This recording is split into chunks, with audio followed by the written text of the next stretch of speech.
My pleasure. Dr. Rivera, if you would please repeat after me, and state your name, I, Dr. Frank Rivera, do solemnly swear do solemnly swear that I will support and defend the Constitution of the United States that I will support and defend the Constitution of the United States and the Constitution of the State of California, and the Constitution of the State of California all against all enemies, foreign and domestic, against all enemies, foreign and domestic, that I will bear true faith and allegiance that I will bear true faith and allegiance to the Constitution of the United States to the Constitution of the United States and the Constitution of the State of California, and the Constitution of the State of California, that I take this obligation freely that I take this obligation freely without any mental reservation or purpose of evasion, without any mental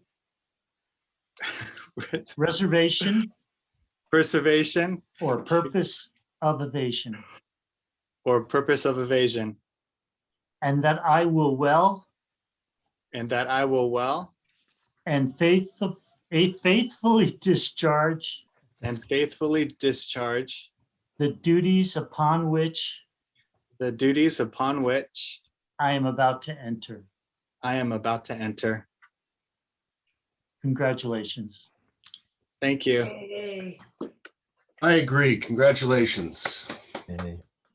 Welcome aboard. Thank you all. So, Mr. Mayor, just on behalf of the staff, certainly I wish to extend appreciation for you being here and doing this. It's certainly a very solemn duty, and I can rarely think of something that greatly reflects the democracy in our nation as something like this, swearing in a trustee. And so really appreciate you being here to help us inaugurate his tenure on our board, and also for the job that you do to help shepherd our city through these times as well. Thank you very much. And I wish the board all the best and the best for the district too. I know you spend a lot of time and effort making things the best they can for our students and our youth. Thank you. thank you very much, Mayor Peak. I think under other situations, we may have a greater round of applause for you, Dr. Rivera, but we really appreciate you joining us, and we appreciate you sitting in and standing up for this position. And I'm delighted to have 5 people back on the board to prevent those pesky 2-2 ties, which we really had only one. We did. Anyway, moving forward, welcome, welcome, welcome. With that, we will move into closed session. In closed session, we will discuss collective bargaining planning preparation with PGTA for 2020-2021. We will discuss collective bargaining session planning and preparation with CSEA for 2020-2021. We will have planning and preparation for meet and confer, confidential and classified management employees. We will have planning and preparation for meet and confer for the adult school employees. We will have planning and preparation meet and confer for management. We will have a conference with labor negotiators and the employment contracts for Assistant Superintendent Song Chinben Dib and Dr. Ralph Porras. We do not have an update on legal counsel regarding existing litigation, and I believe we will be attempting to truly and absolutely finalize the superintendent goals and send those forward. And finally, we will actually start with comments on a special education contract. With that, do I have any public comment on any of these items?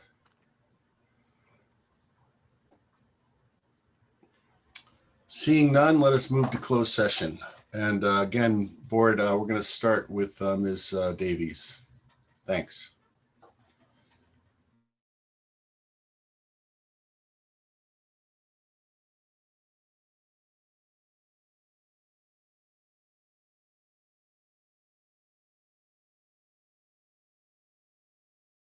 Board of Education. I am delighted to have such a qualified individual. For members of the public, there was a board meeting where the existing trustees had, well, really 6 candidates, but 5 candidates available to interview. All 5 were really very qualified and experienced, and it was a difficult choice. And I certainly welcome Dr. Rivera here tonight. So thank you. With that, recognition of retirees.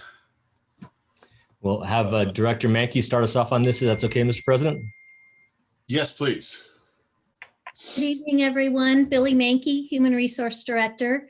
And at this time this evening, we want to recognize our many retirees in the district. We want to thank each and every one of you for just your dedication, your service to our students, to our parents and our greater community.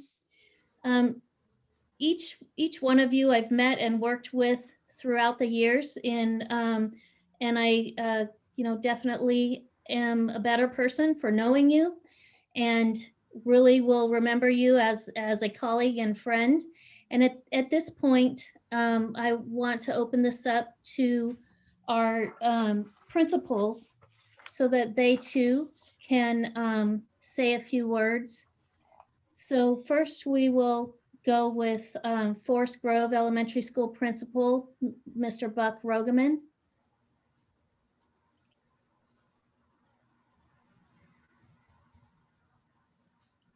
Is Buck out there? Yep, he's there. Thank you very much. Just trying to get the microphone active. I appreciate that, Director Mankian. It is my honor to talk a little bit about the retirees from Forest Grove this year. It is an absolute treasure of talent and nurturing care that is going to be making its way into retirement. And we are really sincerely, wholeheartedly going to miss these incredibly valuable Falcons. I'm going to start with our office manager, Deborah Marchese. Deborah has been at Forest Grove for 28 years. And I think that number alone speaks to the absolute devotion and dedication that she has given to our school. A lot of times I like to say that I may lead the school, but it's definitely Deborah that runs the school. Deborah has kept things running every single day in the 6 years that I've served as the principal of Forest Grove, and long before I ever did that. She's been a steadying force in that office and given so much stability to our school.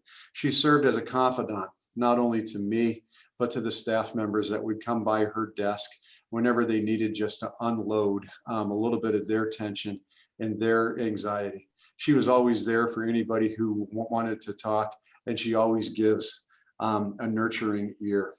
In fact, she's nurtured so many people and taken care of so many folks that it's finally time now where Deborah gets to take care of herself.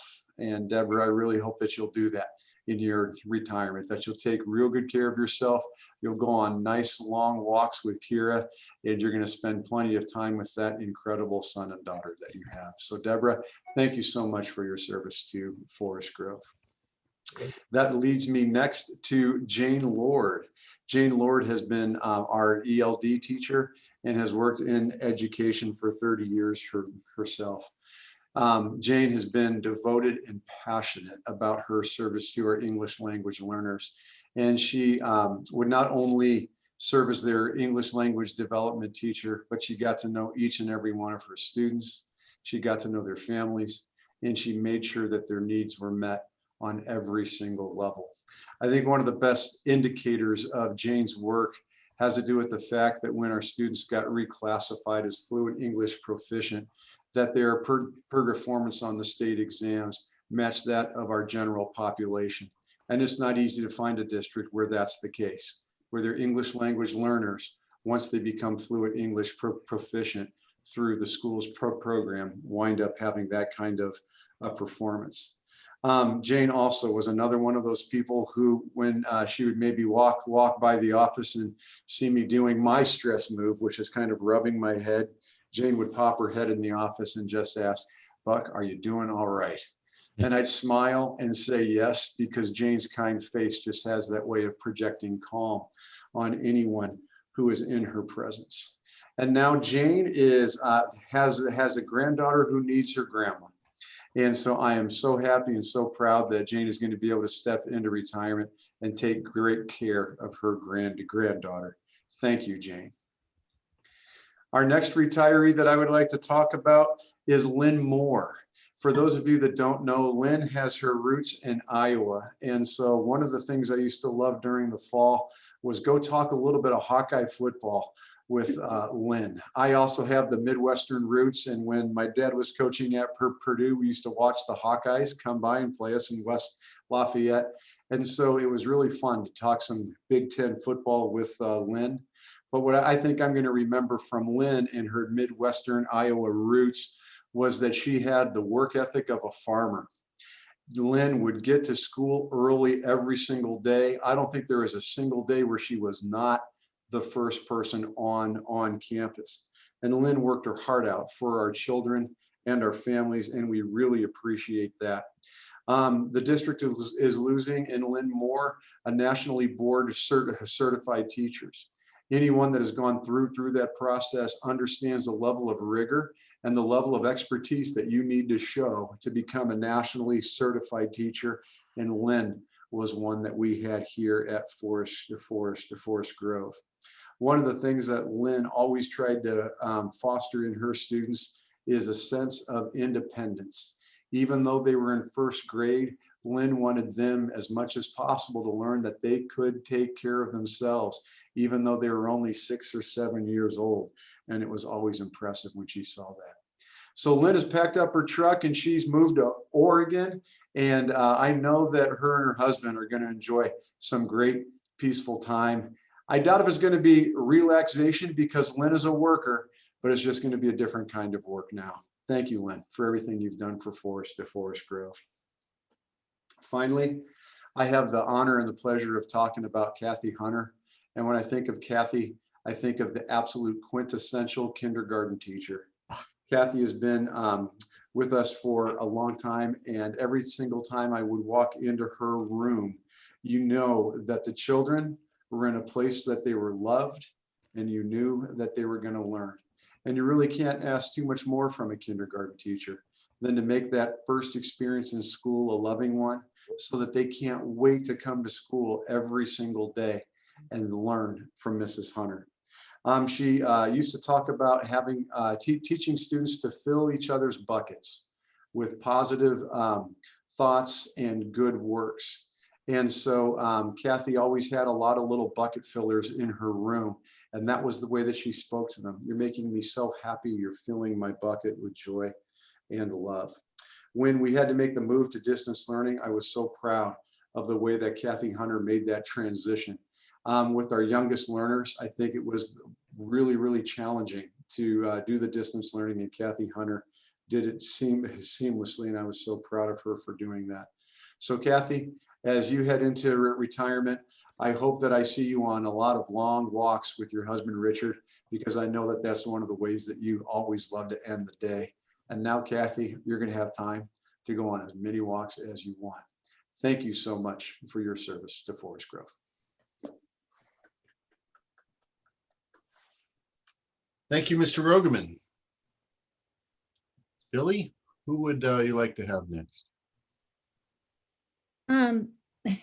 Let's see. I would like to have Sean Keller from Robert Downs speak about his retirees.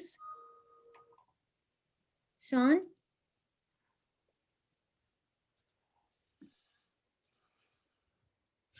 Thank you very much, Director Menke, and thank you, Trustee Papp. As a former Forest Grove parent, I just want to thank all of the Forest Grove retirees for taking care of my children, and happy retirement to all of you. Tonight, I am introducing two retirees from Robert Down. Our first is Adrian Taylor. Adrian has spent an illustrious 20 years as an instructional assistant at Robert Down. And I know just working with her for the last 3 years, I will just completely miss her humor. I really loved getting to know her, and I definitely will miss or not getting pup talk subjects from Adrian, because she always has a funny moment to share with me of just those funny moments that kids share when they just say this, the funniest things. And I'll definitely miss that from Adrian. Also, just miss her pulling up in her bug. Just every once in a while, she pull up in her bug and she has a cute little car. So, Adrian, thank you so much. I know you're still going to be around. You're still going to help our Otter Ohana. I know you'll be coming back, and I know you're not really retiring, but thank you for your time, and you've been awesome. My second retiree is our ELD teacher, Maria Miller. Maria, you have been outstanding.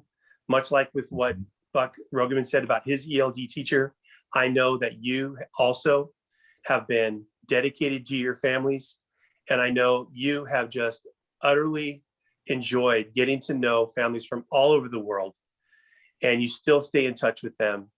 And that we will desperately miss at Robert Down, because you are just completely dedicated. And I just absolutely loved witnessing you meeting our families outside this past year and a half during COVID, when you would provide your heart and your soul to every single family. And I know it was always really hard for you to see them leave.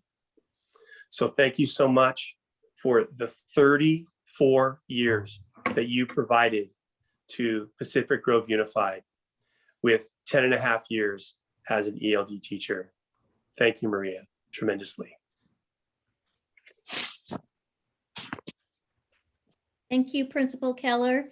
And now I want to bring Principal Rogeman back just for a moment.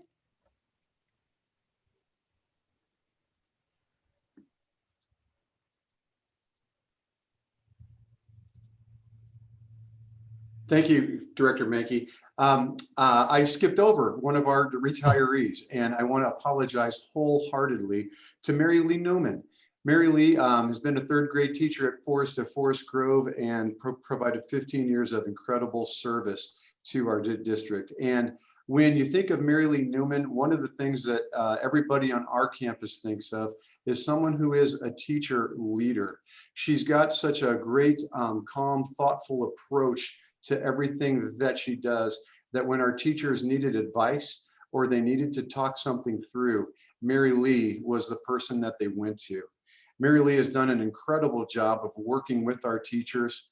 One of the projects that I'm always going to remember was one that she did with our special day and in inclusion class, where she worked with our teacher to develop science lessons that all of the students were able to access, whether they were gen ed or special day class students. And they worked on about 6 different lessons so that the special day in inclusion students could come and have some meaningful participation in the classroom, because Mary Lee understands how important it was, not only for the special day class students to get in that general ed student, but for the general education students to learn with their special day classmates.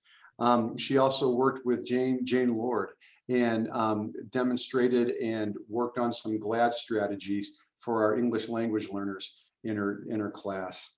Mary Lee, I was proud to be able to sit in on those lessons. And I remember how the song started with adjective, adjective, noun. I'm not going to sing it because I don't want to put people through that. But Mary Lee, your leadership, your compassion, and that level-headedness is really going to be missed at Forest Grove. I hope you enjoy your retirement. Thank you for that, Buck.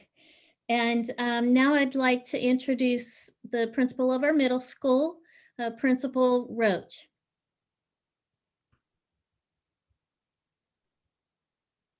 Thank you. Well,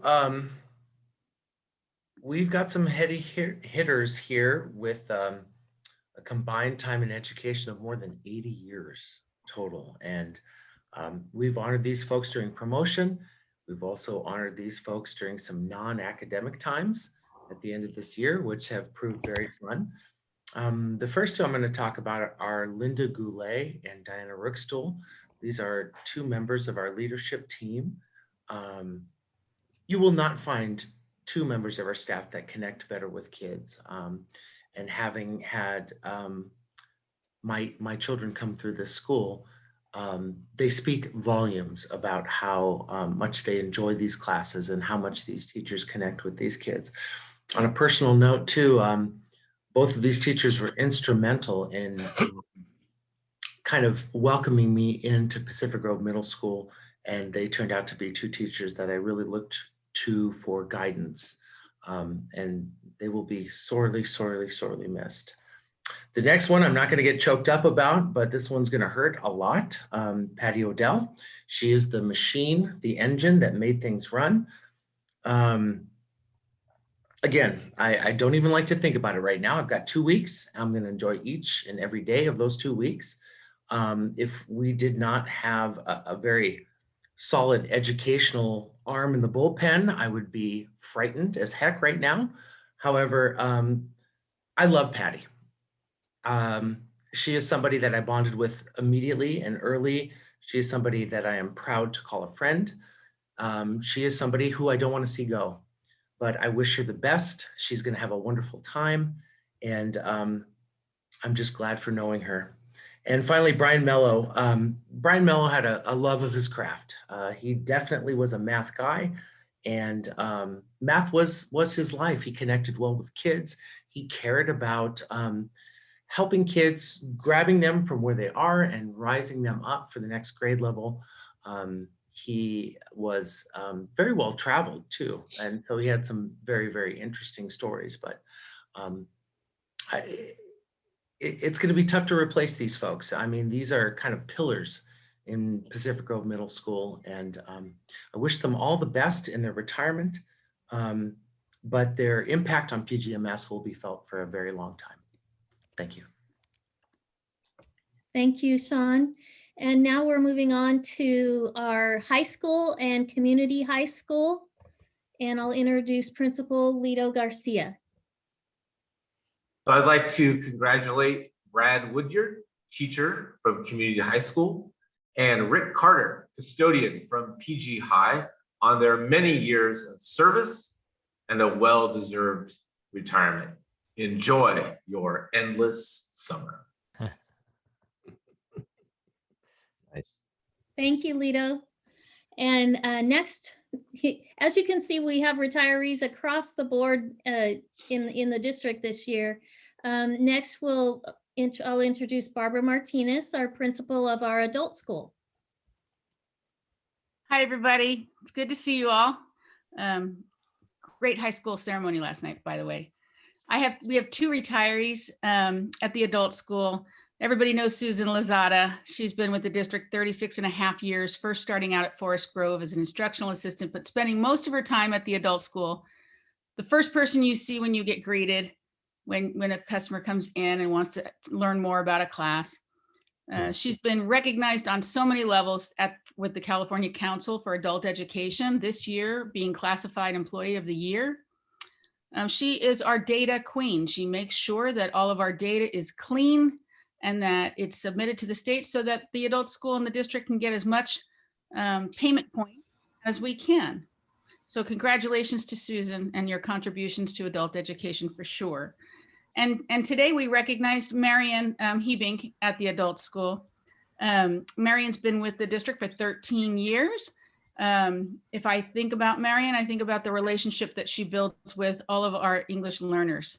And it's very difficult, right? So she does everything she can to communicate with 20 different languages and introducing them to their first step into adult education and to learning English and to attaining citizenship. So very proud to know these fine ladies and have them be a part of our adult school staff. There's also Renee, our custodian. His name is on the list. However, we're not letting him go. He's not retiring yet. So I just wanted to make that clear. Thank you. Thank you, Barbara. And now we have, last but not least, from our district office, our fiscal officer, but introducing this retiree will be our Assistant Superintendent, Song Chinbendib. Song? Thank you, Director Mankey. Nancy Bernot has served the district for the past 15 and a half years as the district's fiscal officer. She has been a loyal and upstanding public employee, and we really appreciate her years of service. Well, retirement is a time to enjoy all the things, right? One has never has a time to do while working. So we know Nancy will enjoy her retirement to spend time with her beloved dog, walking the beautiful Carmel Beach. Congratulations, Nancy. Thank you, Song, and thank you, everyone. Again, just looking at the list here and everyone that people have spoken about and acknowledged, thinking about many of you welcomed me when I came to the district. So it's bittersweet seeing you leave, but I wish you the very best in this next chapter of life. And Dr. Porras? Thank you, Director Mankey. I appreciate it. And likewise, I think you said exactly what I was thinking. It just remarkable over the years, being welcomed by so many folks in the district early on and watching them instruct our children. And as I've often said, regardless of their job duties or classification, all of our employees are educators of our children, and they do a wonderful job helping raise them and helping to guide them and to be voices that inspire them. And you look at this list of retirees, and all of them have all of those qualities. They're just going to be missed. I'll miss them personally and professionally. And I just hope that they all have a wonderful retirement, many long years of enjoying life. And hopefully they'll have an opportunity to come back and visit every so often and say hello and inspire our youngest staff members as they begin their tenures here in the district, that they hopefully will last the same amount of time as well. So thank you, all our retirees. Just appreciate and admire you. And thank you so much. Mr. President, back to you. Well, I thank you all for speaking up on behalf of employees, and I am reminded, quite frankly, how grateful I am that everyone is walking away into retirement, and I think you have chosen wisely. It's been a long, tough haul for sure, and I really wish a terrific time for everyone out there who's leaving us this year.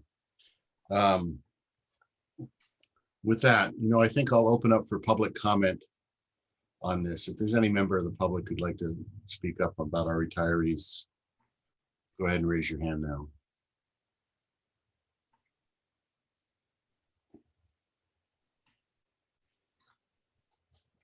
Well, I see none. So we will go ahead and trustees, we'll start with Ms. Dawson. Anything you'd like to add at this time? Of course, I am speaking from the perspective of a retired person as I look at all the people who are fatigued and exhausted from their daily toils. And what I'd like to assure all these people is it's really, the grass is greener on the other side. And thank you so much for your service. It's I just think education is the most noble profession there is, and to be connected, supporting it, or teaching within it, all those jobs are so critical for the young people in our world. So thank you for your great service and enjoy your time in retirement. Thank you. Ms. Swanson? Oh, thanks, John. It's bittersweet to see all these folks go, actually, especially I've interacted with several of them. And it's they really went full blast into retirement this year. This was not a year that they got to slow down whatsoever.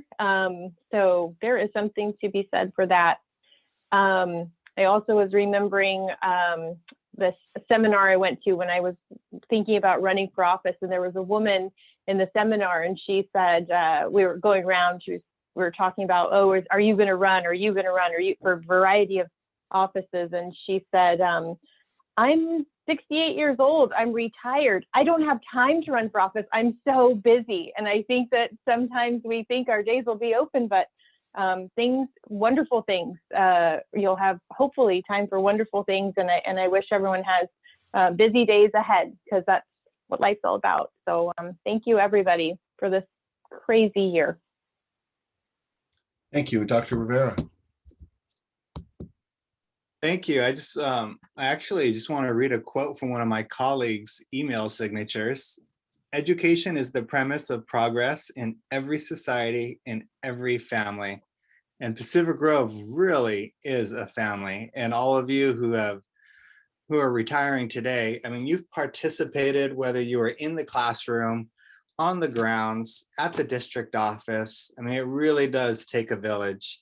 And being a part of this family is such an honor. And I just want to thank you so much from the bottom of my heart for giving and for serving for all the children in our community. So enjoy the future. You deserve it. Thank you. Thank you, Frank. Okay. Yeah, it's definitely bittersweet to see certain names. Actually, see everyone on there. I think I've met everyone on there. Everyone on this list. Anyway, moving on. We will move on to written communications. Thank you all, and retirees, if you were here, thank you so very much for your years of service. Written communication. I had letters from staff members in support of the paraprofessionals working this summer. 3 letters from parents asking for 5th grade classes to be below 27 students. A letter of recommendation for an individual standing for the board position. A letter from an individual with a concern about a Facebook posting. Request for comment from the Pine Cone. And a letter for from a parent asking about PGUSD Chromebooks for the WAVE program. Ms. Swanson, anything I've missed in that? No, you have not missed anything. I have the same, very similar list, although I didn't get a request from the Pine Cone, but that may have just gone to you. I presume so, yeah. Okay, Ms. Dawson, anything that you may have gotten separately? No, just what you've alluded to. Thank you. And Dr. Rivera, if you got multiple letters beyond that in your first day with an email address at the district, I am shocked and surprised. I received nothing. Thank you. Yes, that will change shortly. Board member comments. I'm going to go ahead and start and then move to Ms. Swanson and Dr. Rivera and then Ms. Dawson. I really enjoyed the moving up ceremonies that I could make. I was at Community High and Robert Down, and of course pardon me, at the high school yesterday. So well done to all of the graduates and people who moved up, and for those who planned and executed, and particularly those who made changes on the fly as we got to the near game where we could say, hey, we can put people into the stadium. Thank you for all of your efforts, and congratulations on moving people forward. So thank you all very much. Ms. Swanson. Thank you, John. Yeah, I also was just honored to have that opportunity to attend. I think last week I started off by going to there was a combination 5th grade Forest Grove and Robert Down concert that was lovely at the high school. Some of those kids had only ever learned their instruments online, and they were there having a concert. There's these things this year that have a beauty to them that are just remarkable. And the middle school promotion was lovely with Mr. Cohen, student Cohen, giving a student speech. I was floored at his public speaking skills, just amazing. The community high school graduation was phenomenal. There was 10 kids graduating. 7 of them, I believe, were in attendance, and it was such an intimate ceremony that the lead teacher there, Sherry Dieter, was able to speak specifically about each child and young adult, I should say, and how they impacted her and their strengths, and the families were so proud, and I just absolutely loved being there. And then the high school graduation, what do you say about that? I mean, what an odd year. And here are these kids. It was a fairly normal graduation. You know, there was caution tape on every other bleacher, you know, overlooking all of us. We had masks on, but somehow, you know, the gratitude to just be present with everybody was phenomenal. And the staff who put that together, I feel like they probably felt like they planned a wedding. Like they went through so many steps and so many details to get that and pull it off. Literally hundreds of folding chairs. Like I don't know how many hundreds of folding chairs, and all spaced perfectly. Yeah, it was a sight to see. There was a lot of beauty in these last couple weeks. Let's see. So what else do I have on my list here? I am, okay, back to board business. I signed up for a U.S. Department of Education seminar on returning to in-person learning. I'm excited to attend that and see what I can bring back as a board member. You're muted. And you. Oh, there you go. There you go. You're back. You're back. Am I? Yes. Thanks, Christy. Yeah, I don't know what's going on. Thank you for telling me. Yeah, so June is known as Pride Month. It's an acknowledgement of the struggles that folks who identify as LGBTQ plus we can acknowledge, stand in support of them.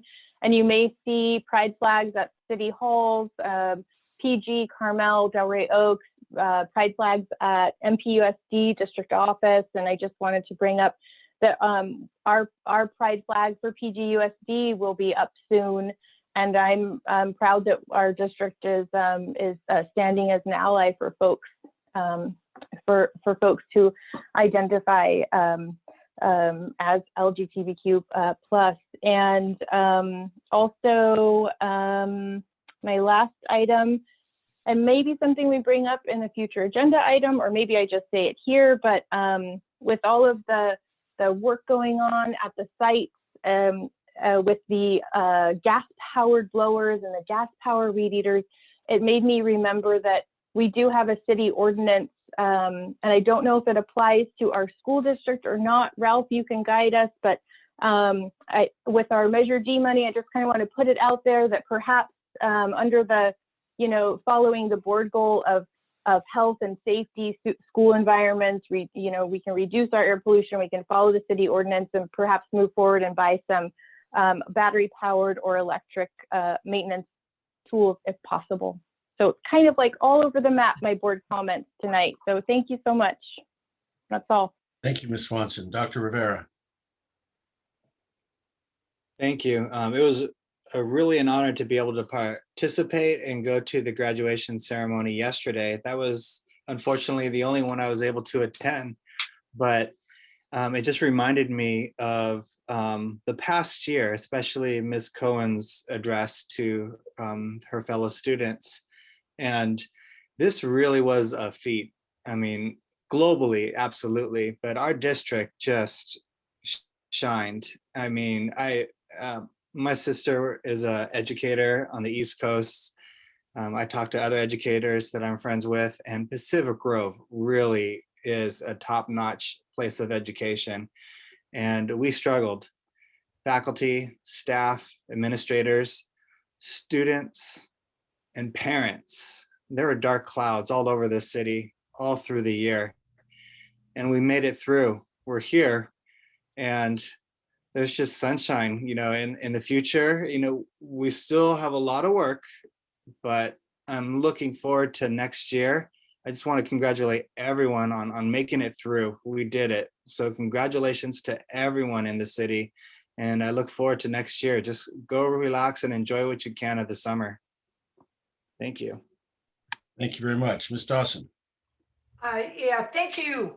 I just love this time of year. I think if you're in education, there's something so magical about the end of the year. And I want to do a big shout out to all the administrators who had to continually punt as they're trying to figure out how to handle promotion and graduations, and it was superb.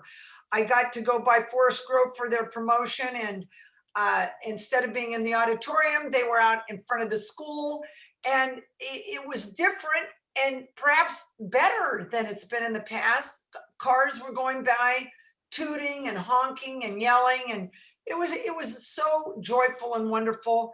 I know at the middle school, The number of people that I was with blew me away, because I just thought, I don't know when I've been with that many people in the recent 15 months. So very exciting.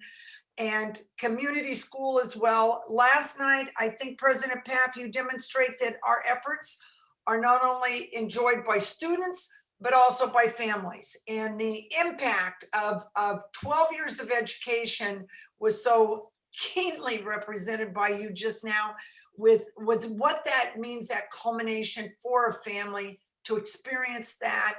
And it's just been very special. And again, to all admin to continually keep adapting, and things just came across beautifully. So thank you to the school, the families, and the community as a whole. Thank you. Thank you, Ms. Dawson. Superintendent report. Thank you, Mr. President. Hearing all of the praise that actually takes out half of my comments this evening. But I do want to compliment all of the sites just for remarkable work. The elementaries all the way up through the high school, just remarkable. The adult school and you know, taking care of their students as well. In particular, and it was already noted, but you know, high school graduation ceremony is a tough. Having been a high school principal, it's a tough deal. And you carry a lot of weight on your shoulders as you try to make sure it comes off great for all the reasons that Trustee Dawson mentioned. And so I want to appreciate what Lito and Shane put together for that remarkable ceremony. It was just beautiful. And I just, you know, it brought tears to my eyes. I was standing up there ready to speak. It stopped me for a moment to realize how much it meant to everyone. So not to take away from the other principals and what happened at the sites, but just want to comment and thank. And Sean and Jason, likewise, I think one of the things that I appreciated about the middle school ceremony was that we were promoting our 8th graders to high school at the high school. And I thought that was pretty neat. It was kind of poignant. And so we learned some things through the pandemic that who knows might become new traditions. So thank you all for that, and for the teachers and for the classified staff that got all of our students ready to be there. And of course, Mr. President, congrats to you as a father for your son and coming through the stage beautifully, gracefully, and Mr. Rogeman as well. I have no idea how fast Clara Bear grew up, but she did, and it was just amazing to see, and it was just wonderful, wonderful. Couple other things. I want to take a moment to thank all of the negotiations teams and the meet and confer folks out there just for your work this year, on top of just managing the classrooms and our students and parents, to take the time to have good conversations. I have always appreciated the relationships that we've had with our bargaining team in this district, and that was no different this year. So I want to thank all the teams for the remarkable work. I'm glad that we ended on a great note, and the camaraderie and the collaboration showed. Last but not least, I want to follow up. Thanks to the leadership of Director Silva, we are continuing to proceed investigating what a Spanish language program might look like for our elementary students. The invitation went out to a couple of the parents that had expressed interest in doing a little bit of an investigation group, and Director Silva sent out that invitation.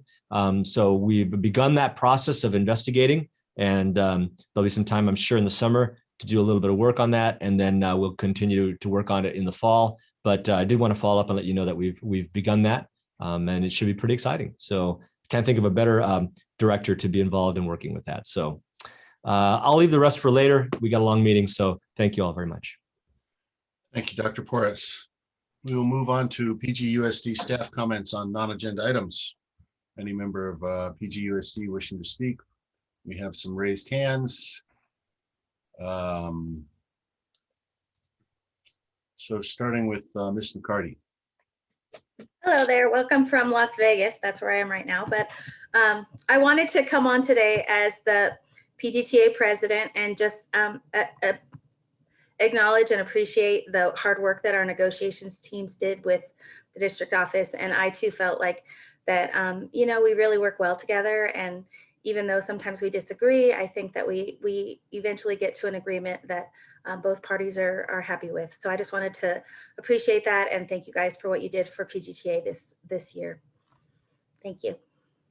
Thank you, Ms. McCarty. Mr. Rogeman. Well, just to kind of follow up on what Shannon said, as you know, the lead negotiator for PGUSD, I just want to compliment both teams and kind of the spirit of negotiations, that no one took anything personally, and we worked to an agreement that I think is going to work for both sides. Also want to take just a moment as a dad and thank everyone that had a hand in, you know, helping me and Jenny raise Claire, all the way from her first days at Robert Down, coming up through the middle school, and then all the way through the high school. Principal Garcia and Assistant Principal Steinbach, I am so proud of you guys for having us host the ceremony at home. For these students that have had a year that didn't feel anything at all like a senior year, oh my goodness, you finished it, making it feel exactly the way a senior year should finish. So just as a dad, I just want to thank you guys. Thank you, Mr. Rogeman. Ms. Davies. Well, I'd like to let you know, I'm Claire Davies, Director of Student Services, that we have started summer school. Yep, it starts up again. And so our students joined us today. And I know you like to kind of get an idea of what we're doing. So we have 7 special education classes this summer. And we have 1 general ed intervention class for targeted students, 1st through 3rd grade. And we have 59 credit recovery students. And we are also letting we're doing something a little new this year for some of the community high school students. We're letting them operate on continuous progress. So some of the students wanted to get a jump start on some new courses, and we're very excited about expanding the program to allowing that for our community high school students. So there's a snapshot, and we got rolling today. And as always, we have a fantastic staff. And everybody was re-energized and joyful and excited to see the students, and it was just a joy. So there you go. Thank you very much, Director Davies. Okay, I see no other hands, either virtually or physically. And we will move on to individuals desiring to address the board. Public comment on any item of interest to the public within the board's jurisdiction will be heard. The board will limit comments to no more than 3 minutes for each agenda or non-agenda item, and a total time for public comment on each item is 20 minutes pursuant to Board Policy 9323. Public comment will also be allowed on each specific action prior to board action thereon. This meeting of the Board of Education is a business meeting of the board conducted in public. Please note the Brown Act limits the board's ability to respond to public comment. The board may choose to direct items to the administration for action or place an item on future agenda. With that, we are open for public comment.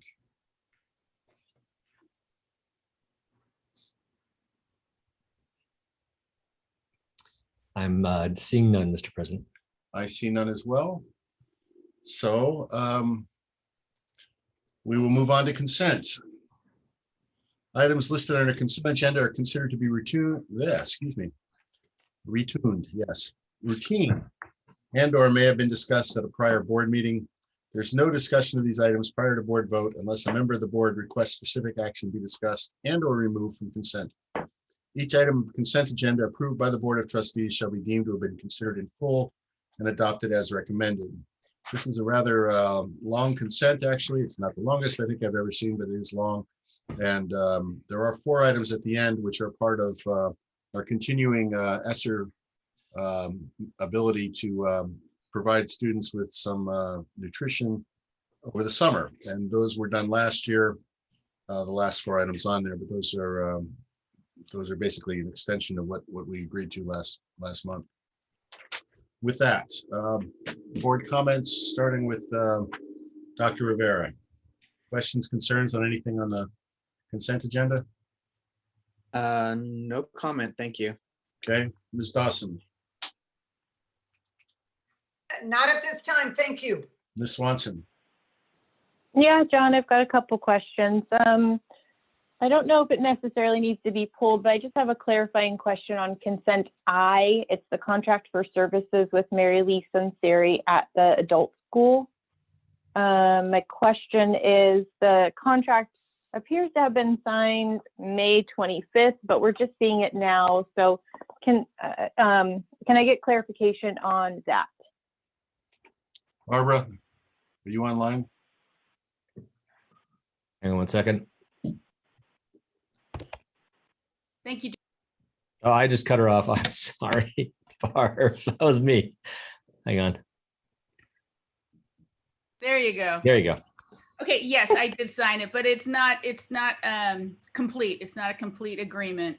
I filled out the paperwork and the district office staff hasn't signed it. So it's not a done deal until you approve it. Okay, that's what I wanted to hear. That's excellent. Thank you, Director Martinez. And then I just have one more clarifying question on a different item. On the last 4 items, John, that you mentioned, they say regarding fiscal impact for each one, on each one of the 4 vendor items, it says up to 35,000. Do we mean that as a culmination of these 4 food vendors, we will spend up to 35,000 total, or do we mean for each one of these 4, we will allow it to be up to 35? Dr. Porras, I think I could answer that, but I'm going to ask you to go ahead and be more officious. I'm going to pass this one to both either Director Lip or Assistant Superintendent Jim Bendib, just because it's I want to make sure that it's clear. Okay.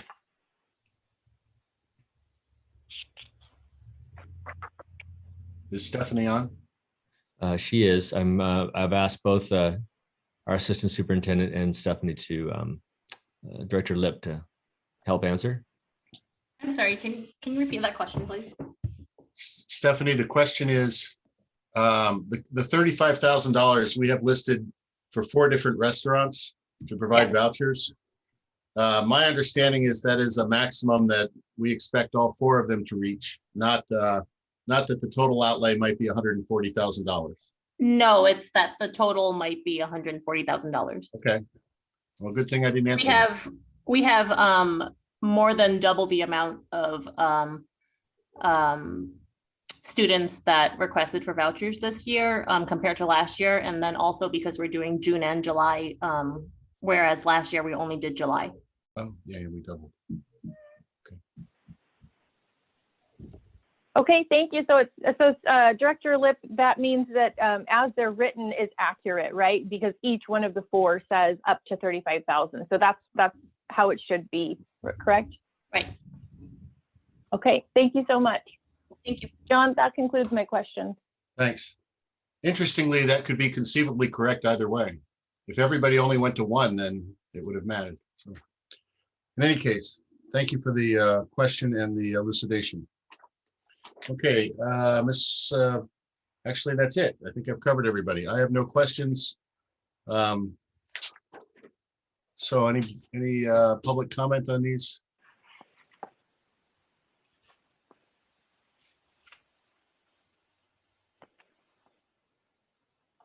Seeing none, do I have a motion to accept consent as presented?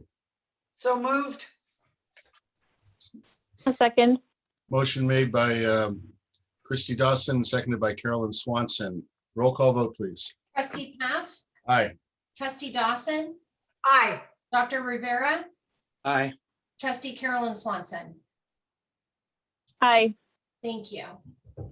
Thank you all very much. With that, we have a walk-on item, which is in between the consent and the first of the 2 public hearings. The walk-on item is meeting minutes from the March, good golly, May 28th meeting. So Dr. Porras, would you like to present that further? No, it's pretty clear the way it's written, I think. We're just simply presenting minutes as we typically do, and it's just a reflection of the process and outcome of the special meeting. Okay. With that, Ms. Dawson, any comment on that? No, sir. Ms. Swanson? No, thank you. Dr. Rivera, and congratulations again. This is really a reflection of your election. Oh, thank you. No comment other than I'm very pleased with the outcome. Thank you. Public comment?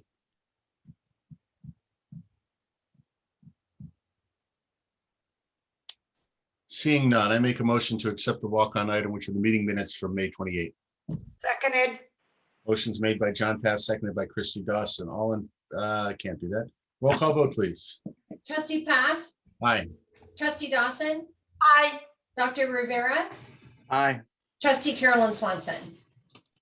Aye. Thank you. Thank you all very much. Public hearing 1. So Ms. Chin Ben Dib will present the 2021-2022 district budget in a public hearing. We are opening public hearing at this time. Before we present that, I'd like to, this is actually covered on the cover page of this. And there are some things I'd really like to point out in advance. And Ms. Chin Ben Dib will point them out too. But when you look at a couple numbers, the general fund in particular, we have not incorporated any of the recent agreements into those figures. So those will significantly change as we move forward. So Ms. Chin Ben Dib, go ahead. Thank you, President Pfaff. You're correct. So, so this is what we call a gross amount because the budget has not been approved by the board yet, and also the contracts, settlement agreements with the different bargaining groups, with the meet and confer groups have not been approved by the board yet until the next board meeting. So this is the public hearing, is part of the law for budget before it is officially approved by the board, that we have to present this in a public hearing so that the public, the board, and also the public has a chance to look at our budget and make any comments. What we typically do is we ask that if possible, not major changes to be made, because we have an opportunity to make that change, any budget adjustment after July 1, because then the governor has his May revised, and then I'm sorry, can you see my presentation? Yes. Oh, okay, sorry. And so we can always come back to make a budget revision. It just because of the timeline, the deadline for us to have it ready for the final budget adoption is not much time for us to put in the state software and a district financial software to get it ready for June 17. So this is what we typically do to present it, and then we'll bring it back as a final budget adoption on the 17th. So with that, I'm going to start this presentation. It's about 22 slides, and I know just bear with me a little bit because this is a critical document that we need to share with the board and the public. The first time you take a look at 21-22 adopt the budget. So we're going to go to a little bit more in detail. Acknowledgement, what we do every year is what we call zero-based budgeting, meaning we would go through, we'll meet with the site administrators, with their assistant secretaries, and also with the district administration and their secretaries. We went through every line item. We look at every supply account line, utilities, repair, contract services. We really zero in every department. They would come in prepared, because with business services, when my team would ask all the questions. So just the meeting alone is about 40 hours. And of course, a lot of preparation time before and after. So I will really extend my appreciations to sites and secretaries, and also to two individuals in my department. We have a fiscal officer sub, and she has been instrumental in getting this all the state reports ready. And also my assistant Denise Engels, really instrumental in getting all the help and getting all the meetings ready, getting all the documents ready. You see only 22 pages. There are really hundreds, literally hundreds and thousands of accounts to get to this, culminating in this number of pages. So let's go to the major assumptions. Like any of the budget, we have to come with assumptions. They're the building blocks of a budget. So number one is enrollment. We are basic school district. This is not as really in terms of impact to funding to revenue is not as major as LCFF, local control funding former school districts, because those districts are funded by the state. We are funded from the local property tax, local revenues. However, the number of students does have an impact on class sizes. So there's an equation of the revenue, not so much of an impact, but it does have an impact on the number of teachers, class sizes, and also staffing. So at this point, we're projecting an increase of 6 students from the current year, 2021. We'll know better when it comes in come August, but at this point, we're tracking it. Because of the pandemic, it's really a little bit of a challenge this year. Unlike prior years, we would know the number of packets have been distributed, number of packets have been coming in, that we would know by this time pretty much how many students. But this year is a little bit of a challenge, but I think we would, the staff still did a pretty good job. We would know a little bit better, but I think we have a good sense of where we stand. The next one, of course, like I said, basic school districts relies on the property tax receipts. We're projecting a 4.115 increase over this year for next year. That equates to a little bit over $1.2 million to $30 million, $468,899. This is over the second interim projection. Just real quickly, just to mention, because, and I know this question came up time to time, where we stand in terms of this year, the actual property tax receipts. For April, it came in lower by a little bit, $125,000. What we heard is that people prepaid the property tax receipts in December. So since December, over 5 months, and I just checked, May also came in lower. So the question is whether we'll stand to at least to have this what we projected for this year, the actual receipts. It seems that we would be if the last receipt in June would not come in so much lower, will eat up the increase that we had experienced in December. So there are a lot of ups and downs. Again, this is unusual. Looking at the trends over the last few years, it actually wasn't like that.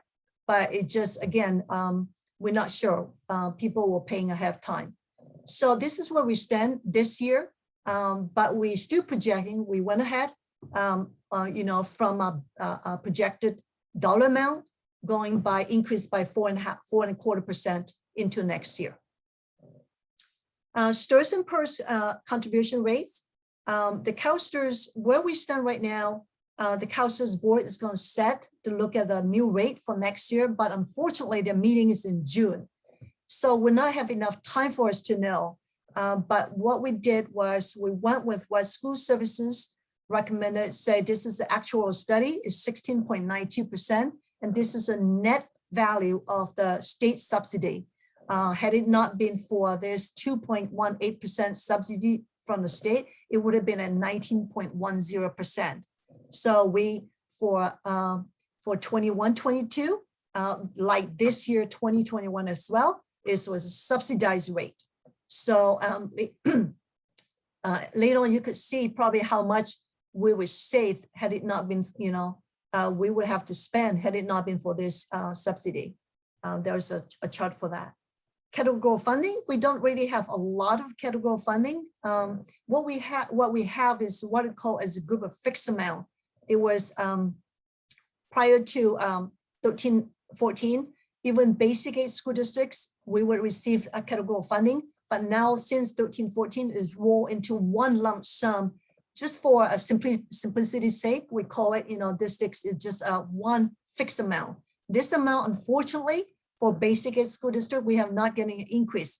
When a state has a call out for LCFF or other funding sources, we do not get a raise over this fixed group. The flip side of that is that if there is a reduction, there's a fair share deduction. So when we get it up from the state, we don't get it, but when it's a down, we do get that. So hopefully there's not going to be a down any moment. So at least the state economy is doing very well. So we'll at least get to keep our fixed amount.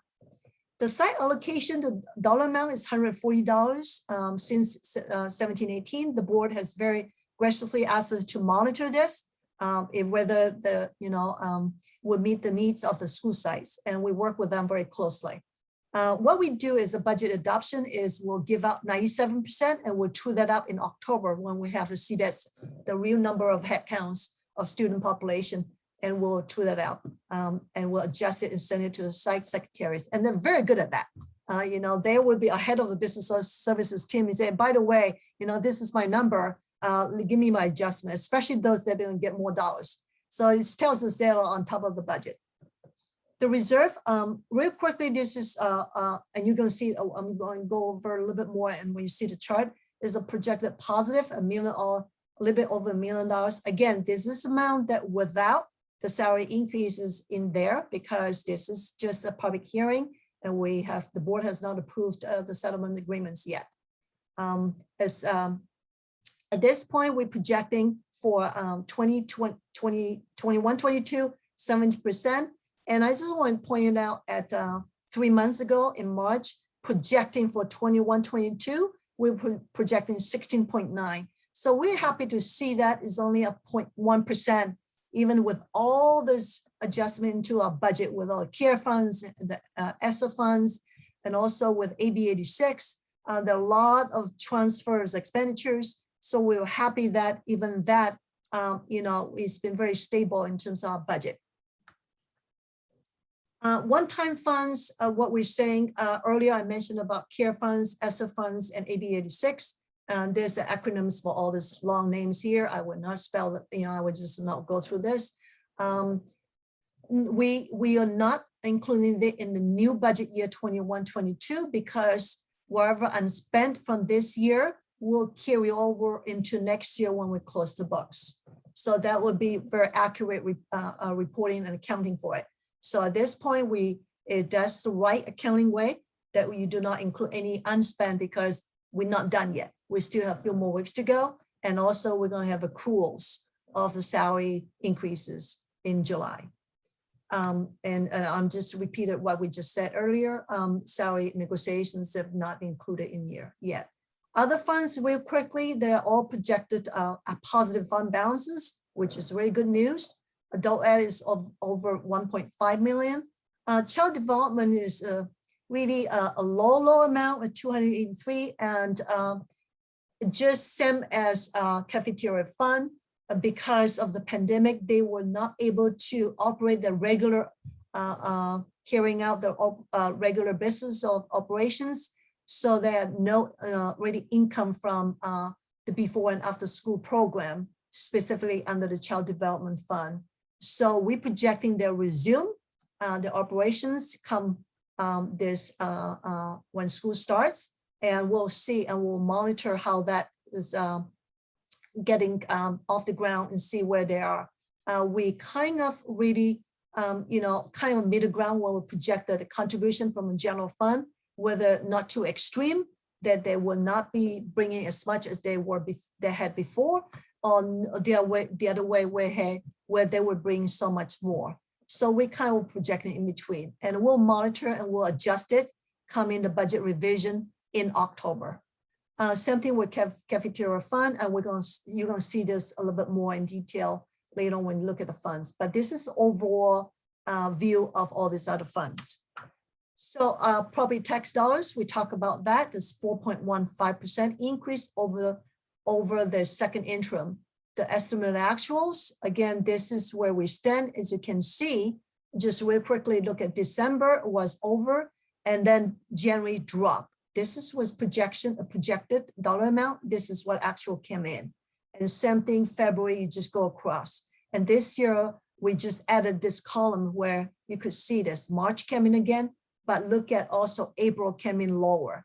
And then May came in also lower. So June, we don't know yet.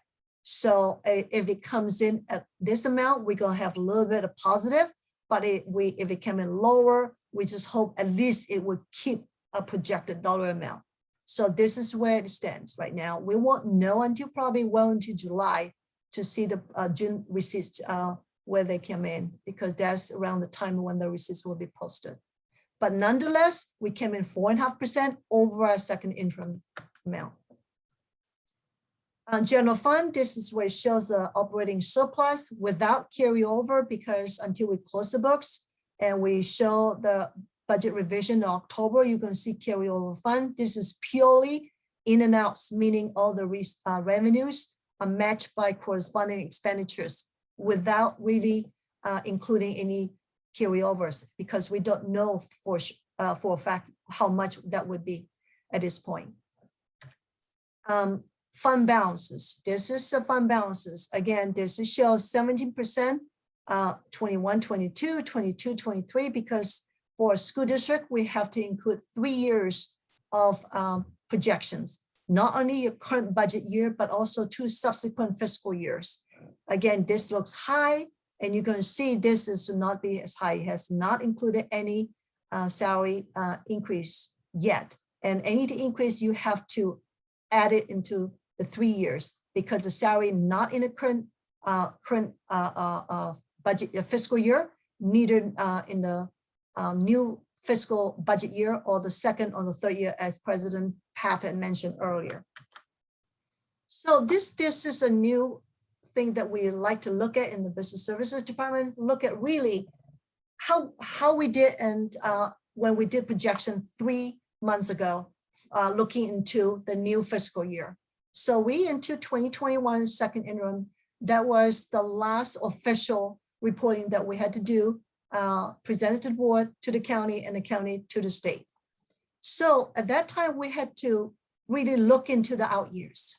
We'll look at 21, 22, and 22, 23. So of course, for now, we have to add in another year, 23, 24. So we look at 21, 22, how bad we did or how good we did, projecting into the out years. 16.9%, we did it. 17.0%, of course, right? Because now with this property tax dollars, we increased at 0.5%. With all those position control salaries and benefits and the classified salaries and benefits and those supplies, contract services, that's not a huge fluctuation since we did it 3 months ago. So then we look at also the second year, because this is a little bit abstract in terms of how accurate a projections, because it's so far out, because there are so many variables that can happen, but still we would like to take a look. 22, 23, 3 months ago, 19.8%. And then now we look at 19.7%, not too bad, right? So in a way, it's kind of recalibrate our budget data to how accurate, because given time has already lapsed, and see how accurate we are in terms of living up to our projections. This is a slide that we thought we would share because earlier on you look at the gross amount, but this is a slide what we call a simulation, because the actual payouts with a salary increase and also the one-time payments on those will happen in July. But we want to take a look at 2021's the second interim. Look at this and look at the next 2 years, incorporating those salary increases in the one time. What does that mean to the bottom line? So with that is 10.8%. And then the second year is 11.8%. And third year is 12.7%. And you can see is not already the percentages were actually are not as what we thought about, because now we have to look into, we have to take into account all the salary increase when it's ongoing. We have to place into a salary schedule for each of these years, because they're not in any of these fiscal years. The salary increases for all the bargaining groups and also the bid and confer groups.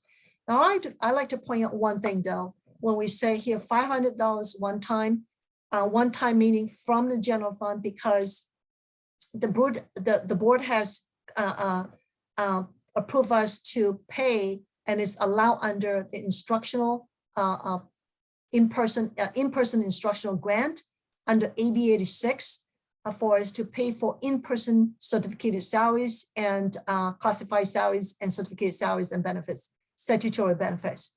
So with that, we're going to transfer salaries into that and relieve the general fund to help us pay for this one time. But even with the IPM money, it's not enough to pay for the $2,500 that we've settled with the various bargaining groups. But the board has allowed us to take whatever residual plus more or less $500 one time from a general fund. So this is just to get a really view as really a high level look at where we stand if we have now going to pay out, putting the actual payers out into place. This is just a real quick that we have done in the past to see where we stand. Stirs and PERS is part of the budget packet, and it's on our website. And time to time we get these questions asked, and we share it with whoever asks as a question this as well. This is to look at had the stirs stays the same at the 8.25 statutory rate over the years, what would we save as a school district LEA? And this is 8.25 since, for a number of years. And this is where we are going next year, 16.92%. And again, this is based on the CalSTRS actuary. And look at how much we had to really pony out from our budget, $1.5 million. And this is a year by year over each of the increase. And the last year over the year before was a decrease because of the state subsidy.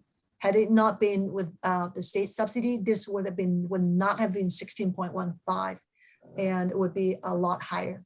And same thing with the PERS, and you're going to see later on is a graph that we give a really more a graphic depiction of how much in terms of the stirs and PERS is into our ability to pay. Anytime when we get a dollar amount increase from either property tax or for LCFF school district, one yardstick is look at how much, and then how much you subtract stirs and PERS, because this is required by law. For every dollar that we pay, we must pay this. And then step and column also is ongoing cost for employees migrating the step and the movement of step, and the column, we have to pay that. And then also utility costs. So how much is left? So that is really a good way to look at it real quickly, how much we have left over to pay for other costs. So this is over the years, is you can see since 13-14 is $10 million increase since the CalSTRS has increased that rate, employer contribution rate. And with a state subsidy over the 2 years is $785,000. Had it not been for that, that means this is how much we have to cover up our budget just over a 2-year period, 2021 and 21-22. Same thing with stirs. Look at this $2.8 million because the rate traditionally has been high anyway, 11.441%. But now it's this higher rate. But look at how much is $752,000 that we have to pay over the years, cumulative. This is the rate, and then how much the state saved us with lowering the contribution rate. We saved over $241,000 over the 2-year period. So one other way to look at it with stirs and PERS, there's $1 million right there. With our state subsidy, we would not have this $1 million in our budget. That's another way to look at it. Really quickly, adult fund, we talk about early synopsis about the fund balance, 21-22, 1.5, and the out year, this is all estimates, and we'll know better. Like school services said, we'll be smarter when we get into next year, when we have real life data. We always adjust the budget anyway. The next budget revision is October, and the first interim is in December. Child Development Fund, this is the fund that we talk about. The before and after school program is part of this, in addition to state preschool. As you can see, the ending balances or the beginning balances from each of the last fiscal year, beginning balance of 17-18 would be the ending balance from 16-17. You can see them. They were much higher, and because again, because of the pandemic, you see that's dropped in 19-20 because the second semester, we lost half of that. funding. Last half of the fiscal year, we had to shut down. And look at this year, and is going to next year is very little. And these are the projected contributions from the district at this point for 3 years. Again, we'll adjust. We'll know better when all those projections will materialize or not. Like the state preschool, that is pretty,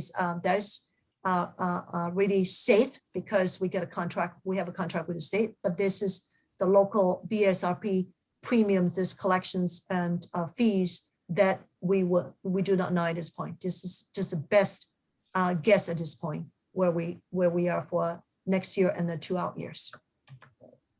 Something with cafeteria fund, because again, the projections of with sales, we don't know. This is our best guess going into the current year and the budget year and the 2 out years. And this with corresponding, because of with this projected income, we have corresponding expenditures, and this is a delta. This is projected to be sent from a general fund to make this fund whole. Deferred maintenance, we project the same amount transfer from the general fund, because when this was folded into the general fund before, because of this that we talked about earlier, there's categorical funds, but it's still in a way belongs to deferred maintenance fund. We have to do this procedurally transfer. This is going to the deferred maintenance fund. The board would like to build up this fund a little bit. This is where it's projected balance for the 3rd year, 23-24. Post-employment benefits is the same amount. We got so bold this for next year. We built in an interest income of $50 instead of the traditional $25, but this is not a lot of change for this fund. Fund 21, this is the Measure A, Education Technology Fund, and also Measure D, Facilities Fund. Now, the second interim I put in here, the Measure D first series, $6.1 million, was not part of the second interim income or expenditure, because the first series was issued and then received in late April. It's already past the second interim, but we just want to display the information so the board and the public can see this when we receive the cash. And the board has approved a lot of contracts, and you can see in tonight's board packet as well, we're spending this money. And we have a plan to spend this money over a 3-year period. And then when we close the books, we'll find out how much, and we'll include this after we come back as budget revision. But for adopt the budget at this point, this is just purely Measure A, and we wouldn't know the carryover from Measure D until we close the books. And real quickly, on the 3rd year, this one for Measure A, the 4th series is expected to be issued in the spring of 24, and which is 23-24 fiscal year. And then this plan, and Director Binder and Mr. Mejia, they meet regularly with a technology team to really plan out what they need to purchase based on this allocation. And they have it by semester, every 6 months, they'll bring the detailed expenditure list to the board. And this would equate to the funding more or less at this level. Capital outlay. This is the primary source is the rental income from the Monterey Bay School Charter. And this is the projected amount with agree upon COLA. And each year we have to renew a contract with them, but this is just with a projection in the 2 out years. And the contract will go to the board at the next board meeting. Now, what is the outgo? This is the outgo for us to pay for the bus.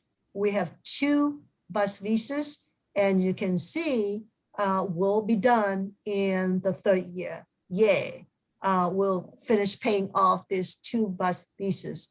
But again, I think we should take a look as investing in our fleet, because we've done the, our finances well to watch it, to spend what we can afford.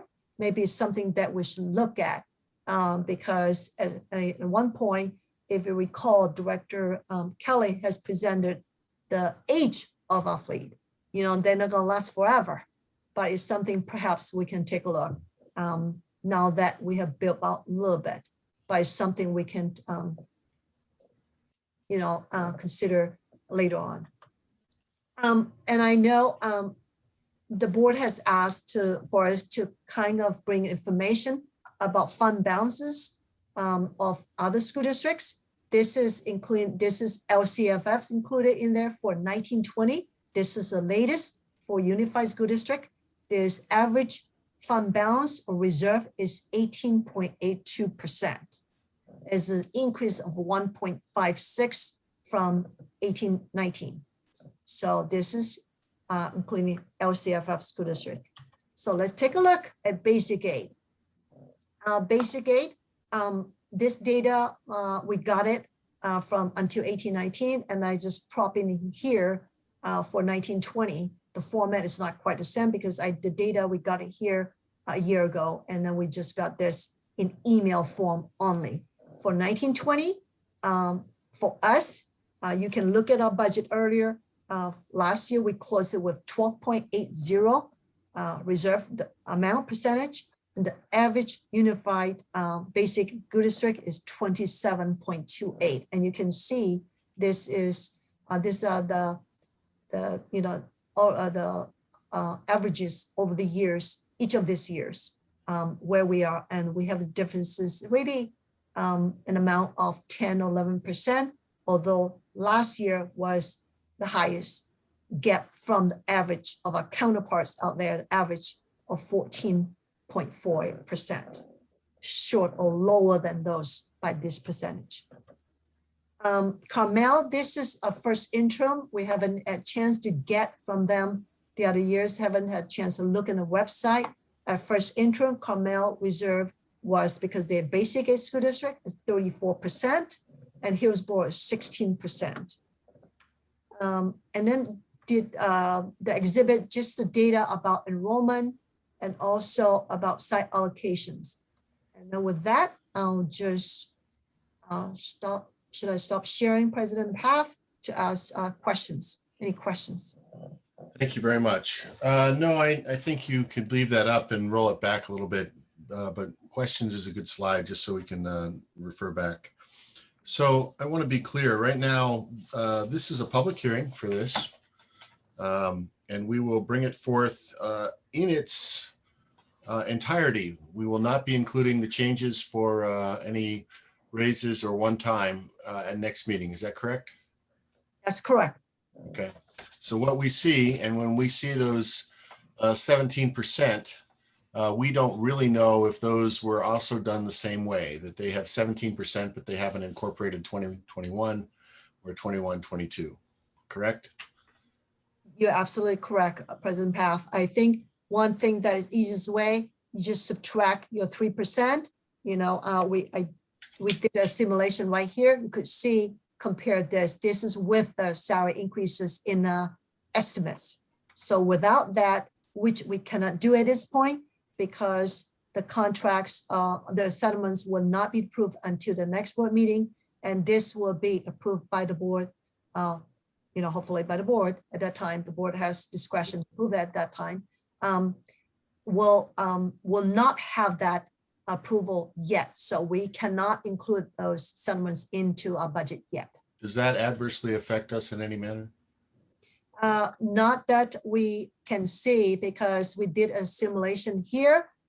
We can still show, I think the board has stated the desire that not to go below 10%, but would like to build from there to up to 16 or 17%. And the county, obviously, because being a basic ed school district, they would expect to see a higher percentage than the 3% because of volatility of property tax dollars. And also we do not get a steady fixed income from the state because of being basic aid. Okay. Well, I ask a couple of those things where, you know, this is not the year that we are trying to increase this by any stretch whatsoever. So when we drop it and we're down at 10.8 at the end of the year, and I actually anticipate when you close the books finally, beginning of next year, will be slightly higher because there's a little bit more reserve going to come back from unspent money. So we may be a little bit higher, but not a lot.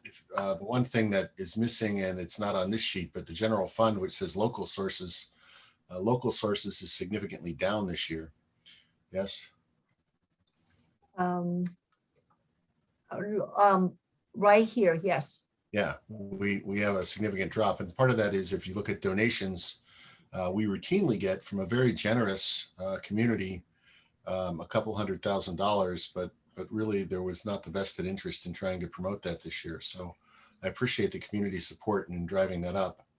But this year was not quite the same. So in any case, I don't think we're increasing our reserve, but we're keeping it fairly level, and that's excellent. When we look at CalPERS, the latest information I had from CalPERS was STRS and PERS by 2022 to 2023, we are at 26.6%, right? You have 27.1. Yes. Yeah. That's correct. So more than $1 out of every 4 for PERS is going into a pension fund. And when we look at STRS, it's $1.05, right? So for anyone watching this, this is a significant expense. Now it stops at 2023, 24. It stops going up for a little while until someone makes an adjustment. But remember that every $4 you provide to the school district, $1 of that is going into pensions right now. And this is due to continue until 2046, which is when that fund starts to be balanced, or hopefully that fund is balanced and we bring it back down. I wish the state would take some of its $15.9 billion extra and add more to these funds to get us out of that so much faster. But if wishes were horses, I have no further questions. I appreciate your presentation, and it looks like we're in a good spot to certify this and present it to the county on July 1. So thank you. Dr. Rivera. Very nice presentation. Thank you very much. You cleared up some questions I had already. So just thank you for a beautifully presented presentation. Okay, Ms. Dawson. Oh, I'm going to say exactly what was just said by Frank. It's so nice to have you go through this song, and it's repetitious in the sense we need to keep doing it, but it also provides more clarity. And I think President Paff, you brought up some of the real key points we have to keep our eyes on. But thank you, Song. It's the end of the year. Everybody's dog tired, and you come forward with all this incredible work. So thank you for your efforts. Okay, Mrs. Swanson. Yeah, thanks, John.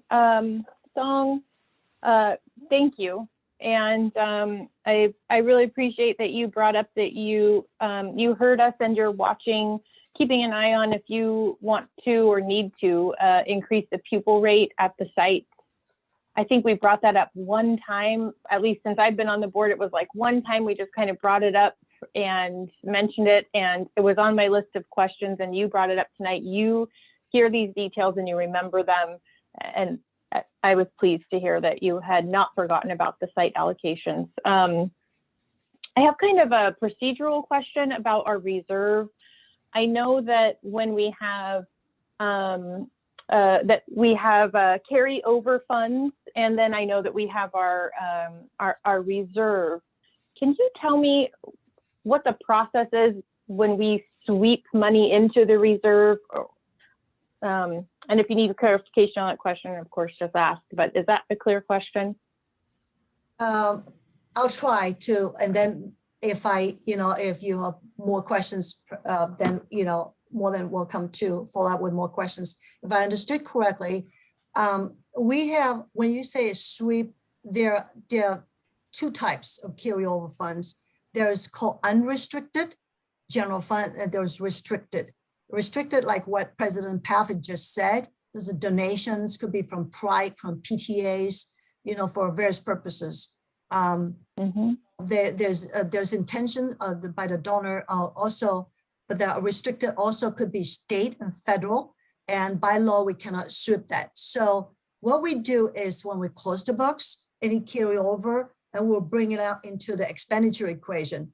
As you can see, probably the last few years, I was pointing out, there's a separate line in here that you can see right here. I would say, here's carryover funds, and each interim report, because carryover funds would artificially inflate a deficit or surplus, you know, or reduce a surplus because the money was received in the prior years and expenditures were spent in that budget year. So there's no corresponding income in here, but there's extra expenditures because of carryover. So those would be for the general fund. And then with the sweep, you have unrestricted funds, could be like for supplies, for, you know, departments like President Paff said this year, because we have like staff development, you know, curriculum department, special ed, student services, that we didn't need to spend as much. Same thing with district office for the sites. We will sweep that into the bottom line because it's unrestricted general fund. Then you will see, like President Paff said, this rate could go up a little bit. When we close the books in here, that could be a little bit higher, and we hope this will happen because we have been saving. Anything that expenditures is allowed under the CARE funds or ESSA funds or ABA 6, we have pushed that out to those grants and try to save the unrestricted general fund. So hopefully that answers your question, Trustee Carolyn. It really did. Thank you very much. And I just have one question that was on the form that was in the packet. And it's probably just a point of confusion for me, but I thought I would bring it up, and it's probably an easy answer for you. It's on page 208. It's on the form, the school district criteria and standards review. Yes. Okay, see where it's the bottom table, the type of commitment, are talking about leases, and there's the lease for 117,000, the lease for the 117,000 for the next year. And then there's a lease for 1.17 million. Can you tell me what those numbers are for? You know what, that's you're excellent catching this. We have a one. Is it a typo? Yeah. This is the Okay, leases that we talk about, how the bus leases will sunset, will expire in the third year. Yes. Yeah. Okay. Okay, so there shouldn't be a zero on that one. That's correct. Yeah. Okay, that makes more sense. Let me see if I have any other questions. Sorry, just 1 second. I'll just check my notes.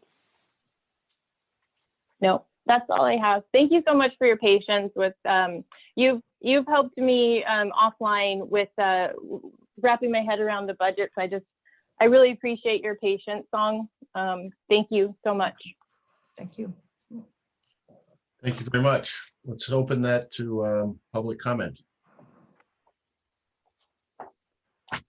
And here, Ralph, you have to change the screen then to. Yeah, I'm looking as well. I do not see any hands up so far. I can see it. There we go. Thank you.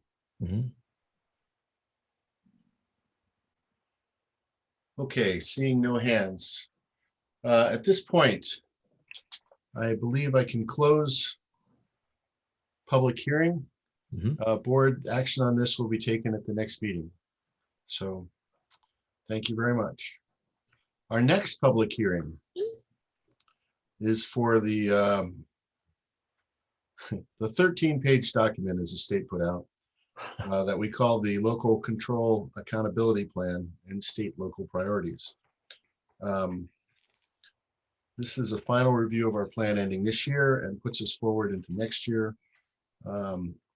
Board, as we go through this, this is put into and Director Silva, you can correct me here if I'm wrong, but this goes into a template provided by the state. So it's a little bit, I would say, very clunky actually in its formatting. And it's probably not how any of us would do it. However, it is required to go in. It also means that there are some odds and ends and typos that would normally get picked up. And what I suggest is if you see those, just send a note back, because this is a case where many eyes will pick up on an extra A in CASP. But it's not part of this discussion, really. We'll just fix those as we go forward. Director Silva, if you would like to go ahead and present. Hang on. Good evening, members of the board. Director Silva here, Director of Curriculum and Instruction, Director of Curriculum and Special Projects.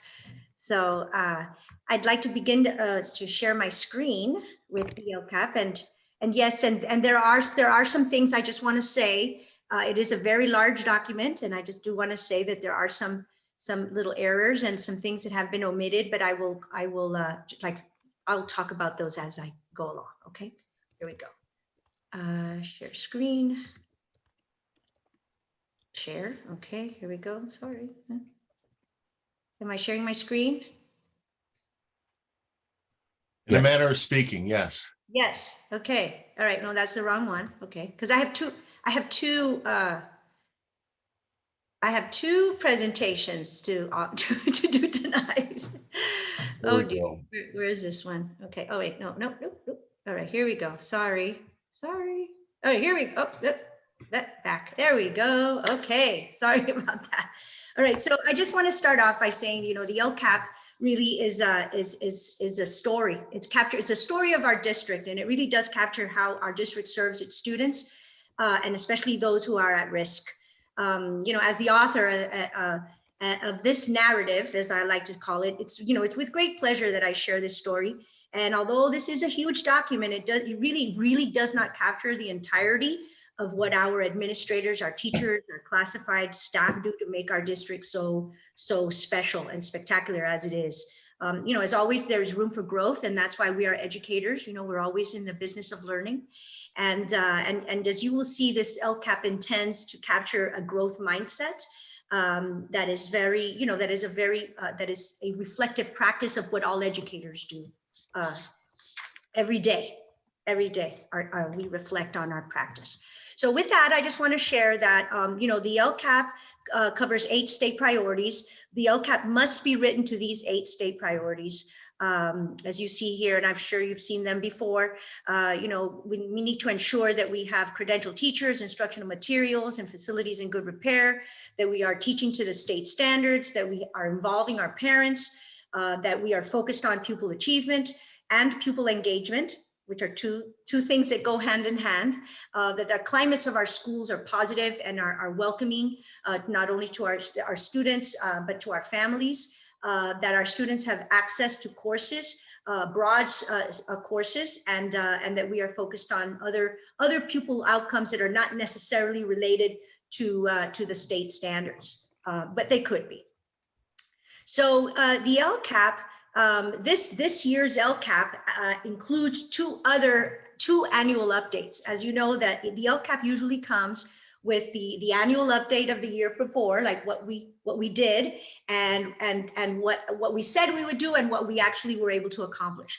But this year, because of the pandemic, last year the Lcap was kind of put on hold, and we had to write a learning continuity plan.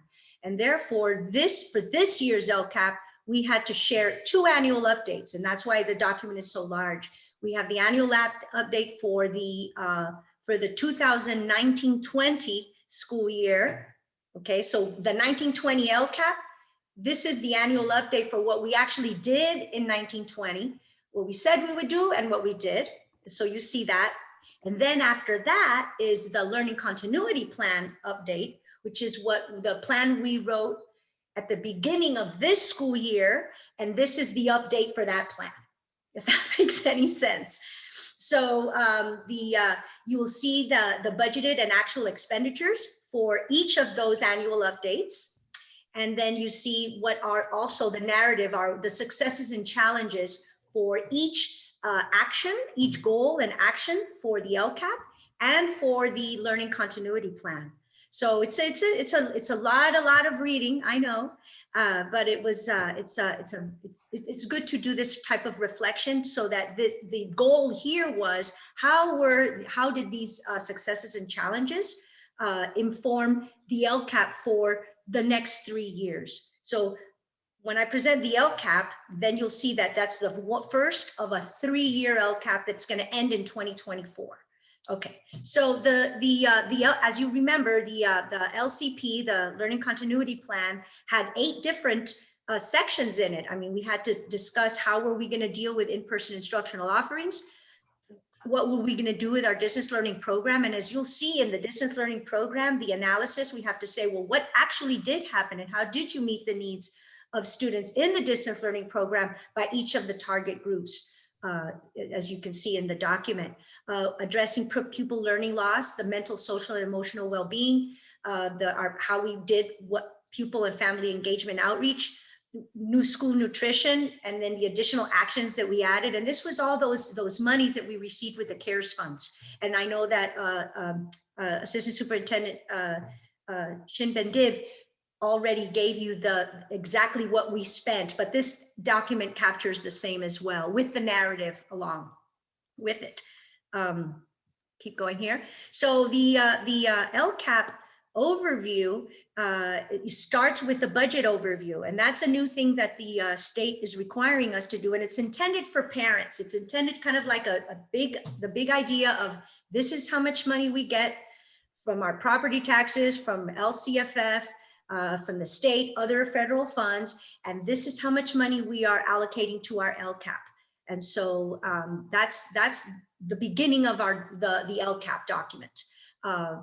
The next section is our plans, the plan summary. It talks about our story, who we are, what is our district, our demographic makeup, where do we, where are we in California, a reflection and our highlights of the LCAP.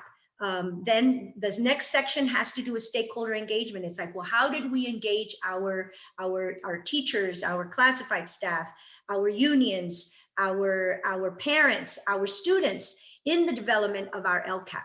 And I just want to point out that our LCAP, it really is driven by the ground up. It comes from the school sites. It's not a district top down. It's really comes from the needs of the families at each of the sites. And then we take a look at the macro level, and then we build our LCAP. So it's our the LCAP is very much tied to the school sites, the SIPSAs that were approved in the last board meeting. Then you see the goals, actions, and expenditures for each action. And we have 3 actions this year. And then the increased or improved services for unduplicated pupils, which really is the meat and potatoes of the LCAP. It is probably the reason why the LCAP exists. And then the expenditure summary, which I believe this year, the new LCAP template has done a really, really, really good job of being very simple in identifying the expenditures for the LCAP in each section. So, here is I just wanted to share that the projected fund source, and there's a narrative up at the top, and this comes part of the LCAP budget document, where it expresses exactly how much money, what is our projected revenue for the district for this year, and how much of it comes, like, where does each amount of money come from, okay, and how much is allocated to our LCAP.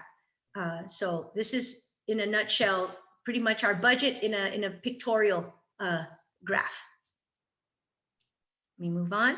As I mentioned, I already spoke about stakeholder engagement. So I'll kind of go through this slide quickly here. So let me move on to our goals. So our first goal of our LCAP is very much like the same goal that we had in the previous LCAP, which is our number 1 goal, is that we want to make sure that we graduate our students college and career ready. And this goal is written to the priorities 1, 2, 4, 5, and 7. And those priorities are the ones that have to do with hold on just a second here, get to my, getting ahead of myself. You know, our basic, you know, we have to ensure that we have basic services, that we have credentialed teachers, we have instructional materials and facilities. That's number one, and therefore our base plan includes the cost of all certificated teachers, all classified staff and administrators for our district, minus the cost of the folks that you're gonna, or the cost of the the actions that you're going to see in the LCAP. Okay, so that's not what the entire amount of what it costs. You'll see at the end that it all adds up to the total cost that Assistant Superintendent Shimbandip shared in your budget, in her budget presentation. We have to ensure that state priorities too, is that we're implementing our state standards and that English learners have access to those, to all of those standards. We need to ensure state priority number 4 is student achievement. For example, A to G, how many students are reaching A to G? How many students have access to AP? And how many students are college ready? The other one is student engagement. These are the metrics that you see listed as that the state says you must capture these metrics in alignment with your goal.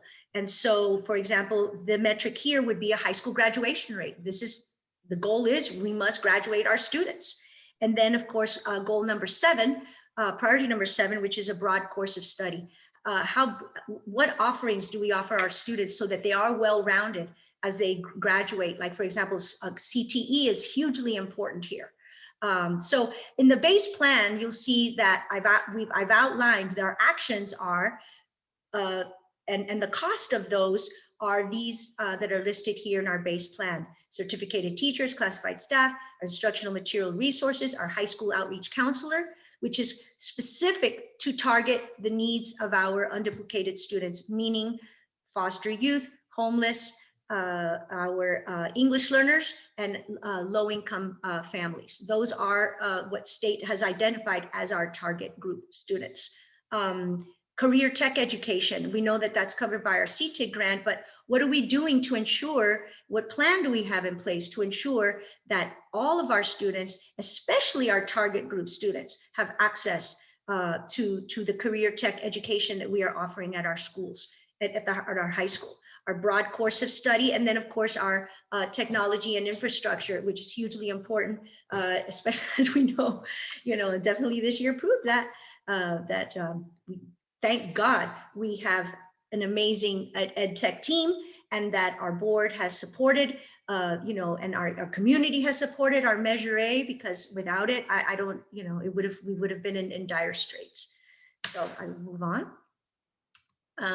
So our second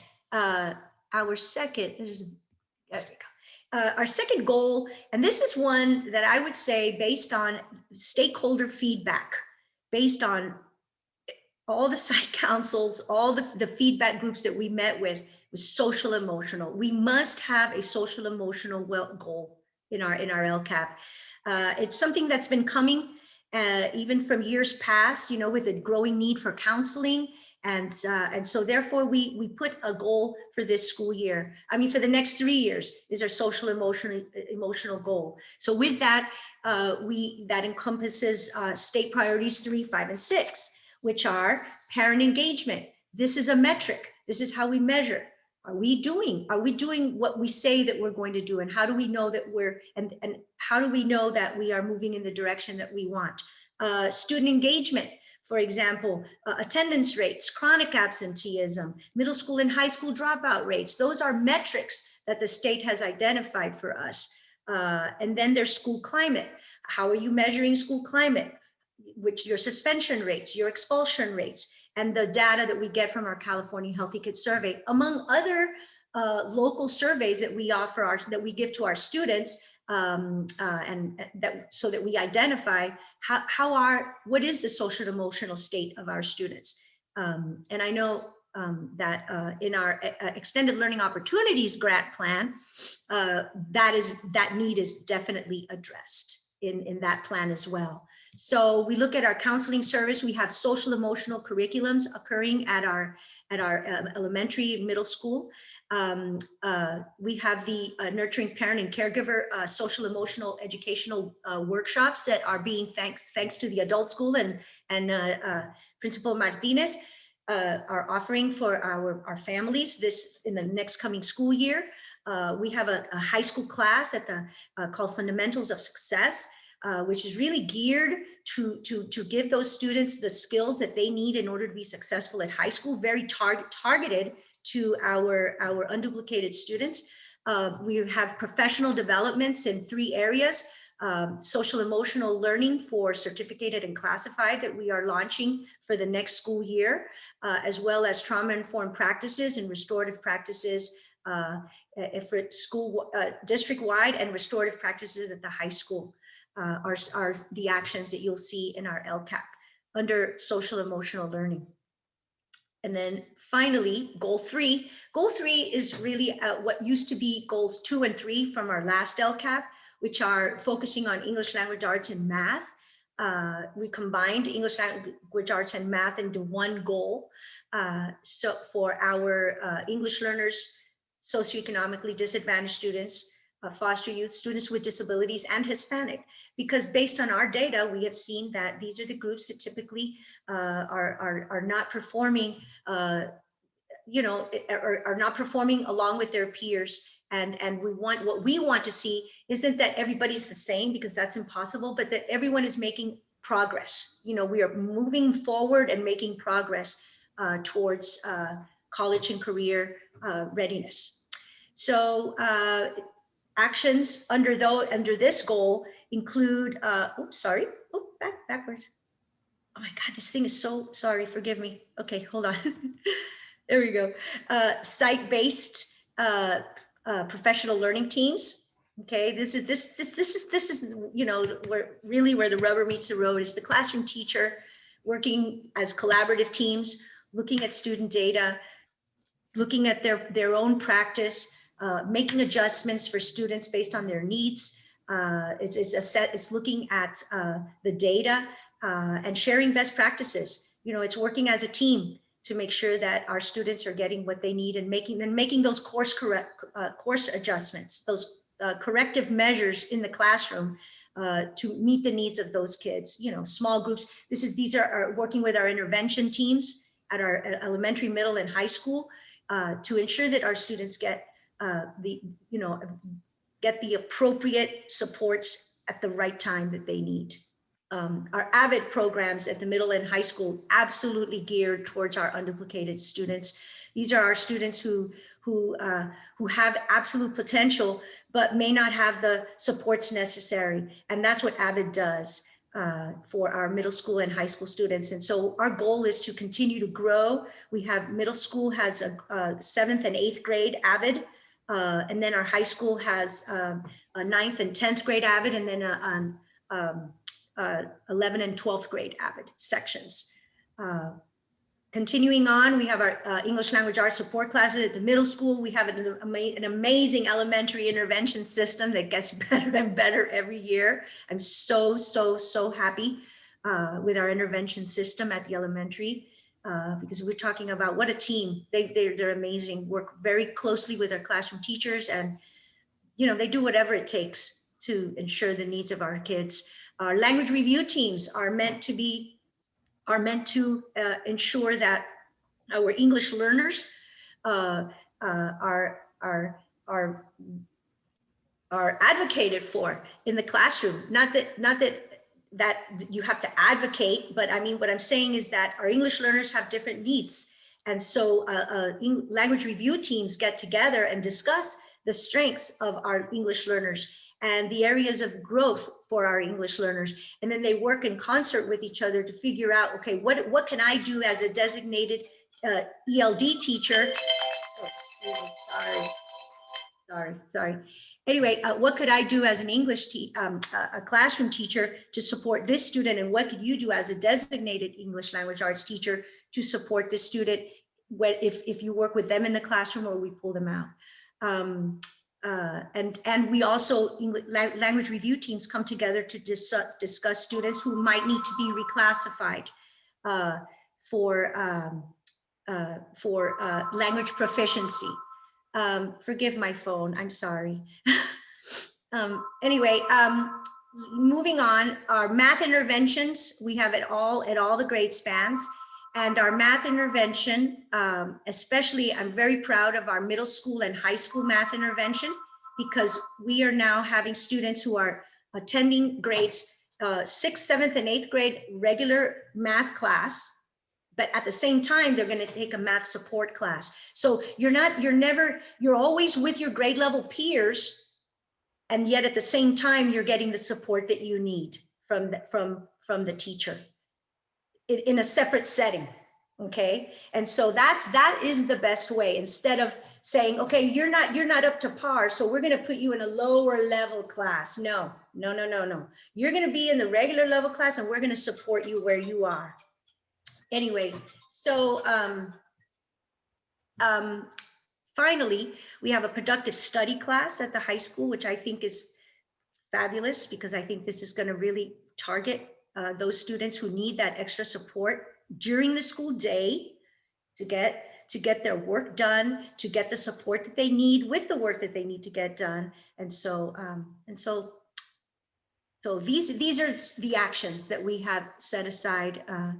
If I move this up, hold on just a second. Okay, yeah, I think that's that. Okay, so let me move on to the next part. So the next part, the last part of the LCAP is the demonstration of increased or improved services for undereducated pupils.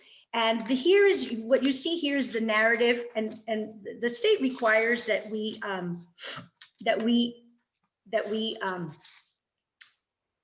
describe how we are improving or increasing the service for these particular students. So it's kind of like, how are you using this money that is set aside? Now, the money set aside is, and it lists up there, it's a 3.7% that we must. The state says you must use 3.7% at a minimum to ensure that you are meeting the needs of these students. And that amount is $683,626. We have to spend that money from our budget, okay? And we are actually going to spend $890,243. So we always exceed the amount that the state requires us to spend. So and these three programs here pretty much encapsulate, I want to say, that expenditure. And that's where you see the cost per each action. And you see where it says yes or no contributing to the needs of improved or increased services. That's what that yes and no is about in the LCAP. And so I want to, as Assistant Superintendent Shimon did mention, that we are a basic aid district and we are not included in the LCFF. I mean, we do receive monies from the state. We do, but the largest portion of our budget really does come from property taxes. But that doesn't mean that we're still not responsible, according to the state, to do our due diligence, and we do that with great pleasure because we would do it anyway. And so with that, I'm now going to take some questions. I know it's a big document and I have it right here. If you want to ask some questions, I can go to whatever page you would like me to.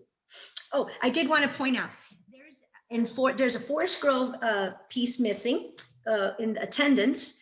And it was pointed out to me, and at the time when I had already submitted it, it had already gone public, and I couldn't go back and change it, but it will be changed, and it was on attendance, and it was on attendance rates, and so its attendance rate for Forest Grove is 96.8%. I know that that's missing, and I wanted to point that out. And then there's also a piece there where it says where I wrote get rid of this blank. It's in goal 1, and that was supposed to happen.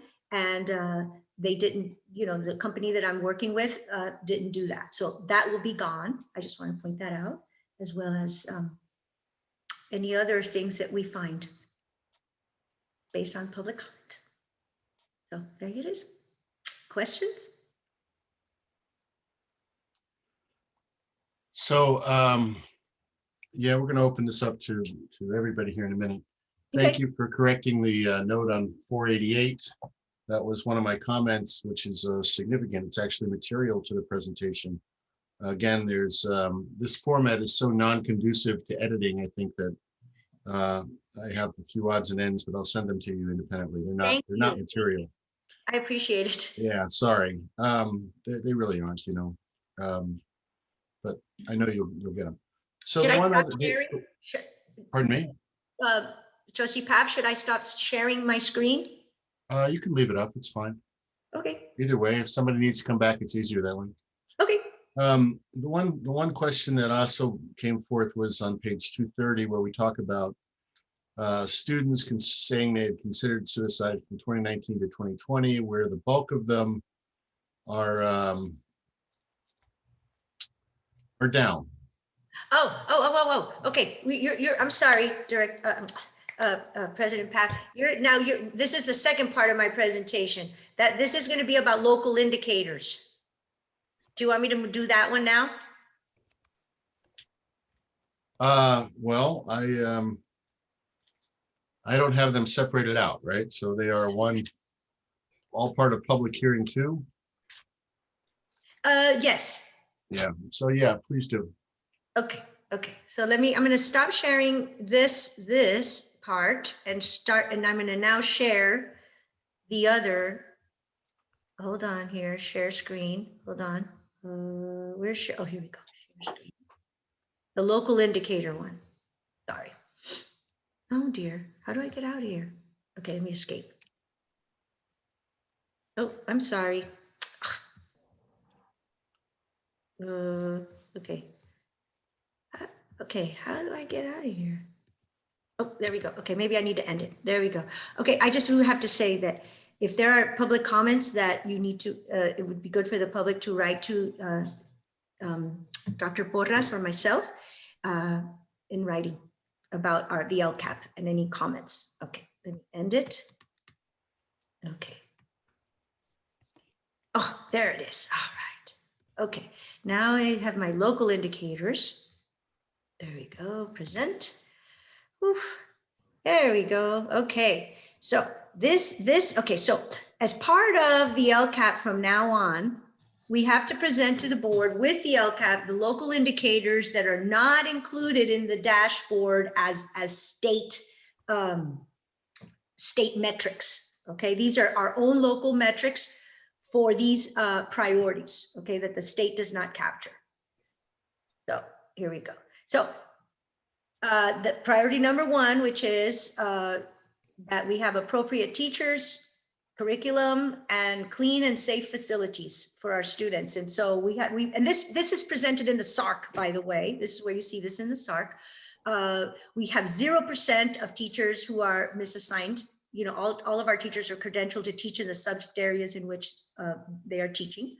There are 0% of students that don't have copies of their own books. And we have our facilities are in good repair. We don't have any facilities that are, deficiencies or extreme deficiencies, according to the FIT report that Director Kelly presents every year. Okay, so that's one of the priorities of the state. And this all appears, by the way, in the fall. I will upload all of this to the dashboard. Okay, I don't know, you recall me doing the dashboard presentation. It usually happens around the fall. Okay, priority two. And this is our self-reflection. Now, our self-reflection happens with our administrators. We do the self-reflection, and each administrator really goes and thinks about their walkthroughs with their walkthroughs in the classrooms, their evaluations, and really considers how are we implementing the state standards and where do we place ourselves? And so as you can see, the rating scale is, from a 1 to an exploration and research phase to a 5, which is full implementation and sustainability. And so this is where we placed ourselves. Now, this is the average, pretty much the average of every school site. I asked every school site to place themselves where they saw, and so then I went in and I took like, okay, if there were some people in the 4s, some people in the 5s, or schools in 4s and 5s, and I went, I picked in between. So the areas that I feel and we feel as an administrative team that we really need to focus on are the English language development standards. We have curriculum materials that are aligned to those standards, so the teachers have them.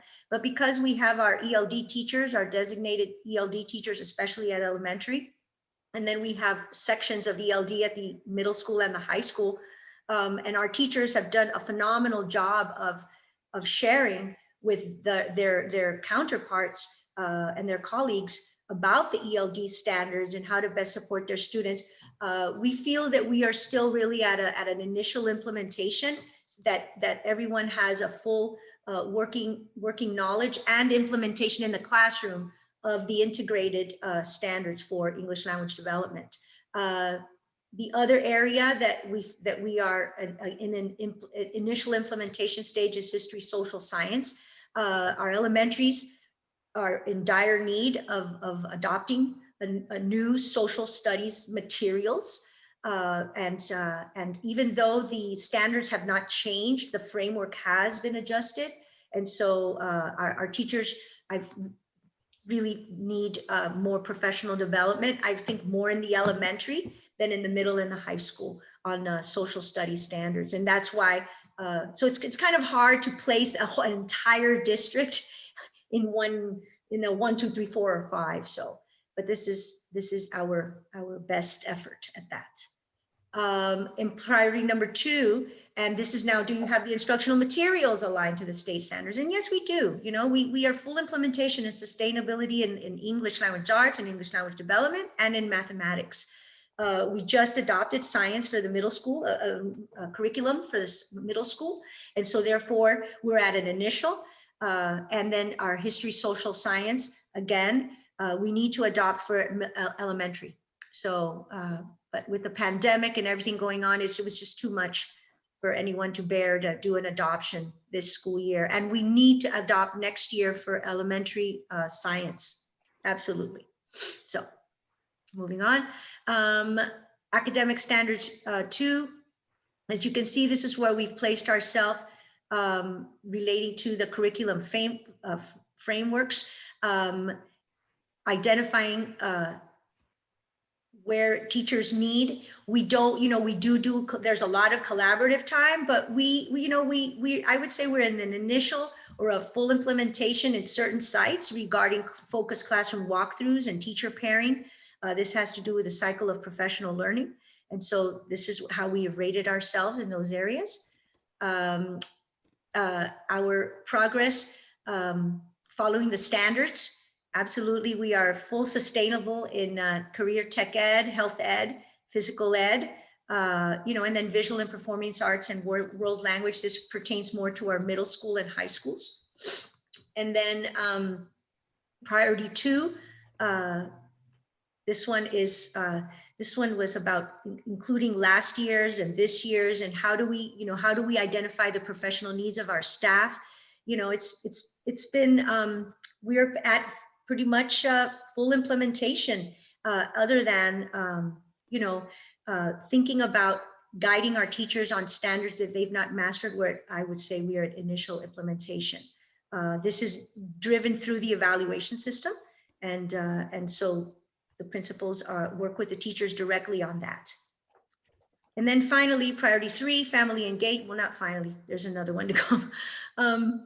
Building relationships. And this information we get from our surveys, from our parent surveys, and our California Healthy Kids surveys, regarding, how are we building relationships with our families, welcoming our families, areas that you can see right here is an area that we need to work on as a district would be, looking at the family strengths, cultures, languages, and goals for their children, engaging our families in those conversations. And so we are absolutely working in the direction towards a full implementation, but we would say we are in an initial implementation. And so continuing on, building partnerships for student outcomes. Again, mostly we rated ourselves in the category of full implementation, and thinking about, we need to do some more professional learning with our teachers and principals to support the school's capacity to partner with our families. But I would say that, you know, this school year with the pandemic, our community really did come together in a beautiful way to work together in concert to support our students and to support our families. Seeking input for decision making. Our families have told us that, you know, they feel in full implementation that you know, our principals and our staffs at schools engage our families in making decisions, and you know, opportunities to provide input on policies and programs and strategies. You know, our principals and our teachers are doing an outstanding job of working with our families to really work as partners in building community for our students and working together. And let's see, did I do that one already? Seeking, yeah, oh, that's it. That's it. Okay, and that's it. And then, okay, so then the next part was the part where I added this in the board cover, were the other two priorities that had to do with the California Healthy Kids Survey. And I believe that's what President Paff was asking about, and then broad course of study, right? That, because those that was too big of a narrative to put in a PowerPoint presentation.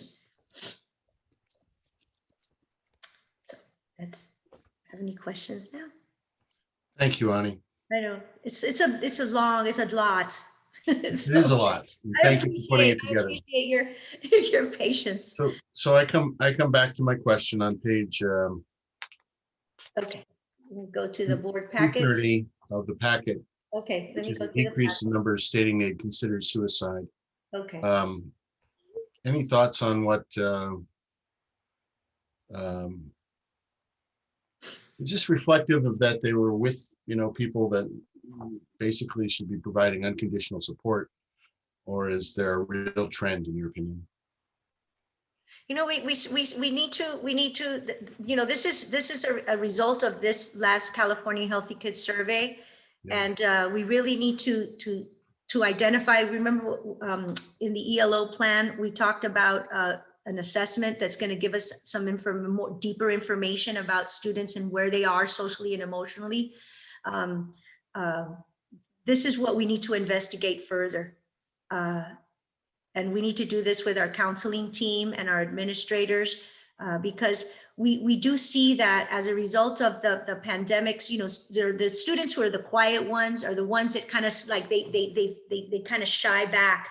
And those are the ones that our counselors are definitely worried about. So we need to dig deeper and really identify the social emotional needs of all of our kids. That's to see who are the students who we need to target to provide those further supports. Did I answer your question? Not really, but you know, it's fine. Let's move forward. I think the question can't be answered with the information you have. So making it a little bit of an unfair question. Oh, okay. It'll be interesting to see where the same survey in 2021, 2022 goes, because it would be nice to have a positive trend, but it's really going to be difficult with just 2 data points to separate out pandemic and living from what's really happening. So, and you're absolutely correct. We need to be concerned and follow up with the individuals, of course, to do so. And as you pointed out, we've added counseling and counselors across the board to do that. With that, Ms. Dawson. Well, first of all, I do agree, Ani, it's a massive document, and the fact that you had to put the kind of aborted school year in with this last school year is, I can't even believe how complex it was. One of the things I was excited about was the reflections about the successes, where all target groups made positive gains. For the socioeconomically challenged improved from 43 to 40 48% improved, prepared, Hispanic 40 to 64%. That was incredible. And even the graduation rates going from 92.6 up to 95.3. So even with all this stuff, and I think John Paff is right on board that next year we're going to have to really look at the social emotional stuff, because once the kids are in front of us, it'll be much easier to ascertain kind of their status. And I also think academically we'll make a lot of discoveries as we come back, but it's nice to see some good news in the middle of all this other stuff. So thank you for the thoroughness, and congratulations for getting through it. I just think it's unbelievable. So thank you. Thank you. Ms. Swanson. Thanks, John. Yeah, so I read through this. It was kind of hard to follow, I will say. The cover sheet mentioned that we were going to look at the Lcap and state local priorities, and then the packet had Lcap update. Anyways, it was hard for me to follow, so I don't know if there's a way to be I'll just say that it was hard to follow. So anyways, moving on to the actual document. So I was looking at the document like on page 280 of the packet, and this is the 21-22 Lcap. So this is not the update. And I saw that I just wanted to clarify, make sure I'm understanding this correctly. So for example, the measuring and reporting results in the table, we've got a baseline. It says the baseline is 100% for the degree to which teachers are appropriately assigned and fully credentialed. And then it says that the desired outcome is 100%. We're just putting 100% and 100% because there's no more room to grow. Is that correct for that topic? Yes, I mean, it's maintaining our 100%, that we have 100% of our teachers that we don't have any misassigned teachers. So 100%. Okay. Okay, that concept, then I'm going to carry that concept forward. So then, for things like, there were other things later in the document where the baseline was, for instance, baseline good for rating school facilities in good repair.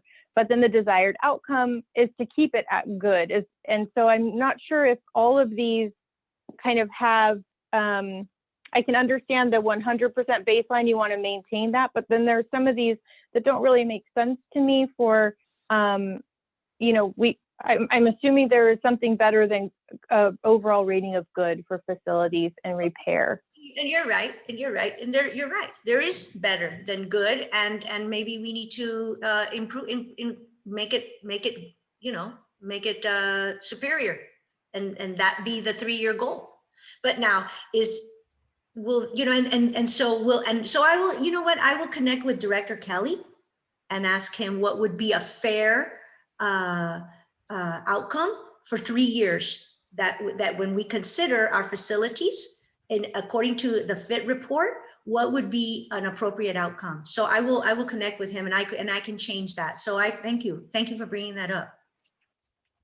Okay, and then so there was other ones too where I was just kind of curious, when we had a percentage of a baseline of like 76.4% for the percentage of pupils that have successfully completed A through G requirements.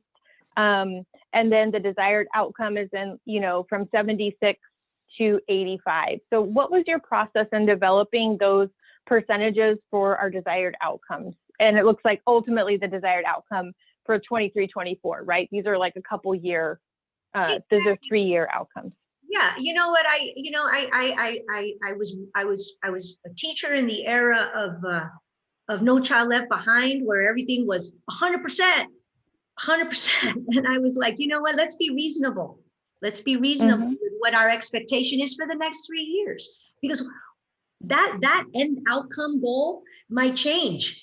Do you see what I'm saying? Because every year I'm going to come to you, and every year I'm going to tell you there's going to be an annual update for this LCAP, the 21-22 LCAP, right?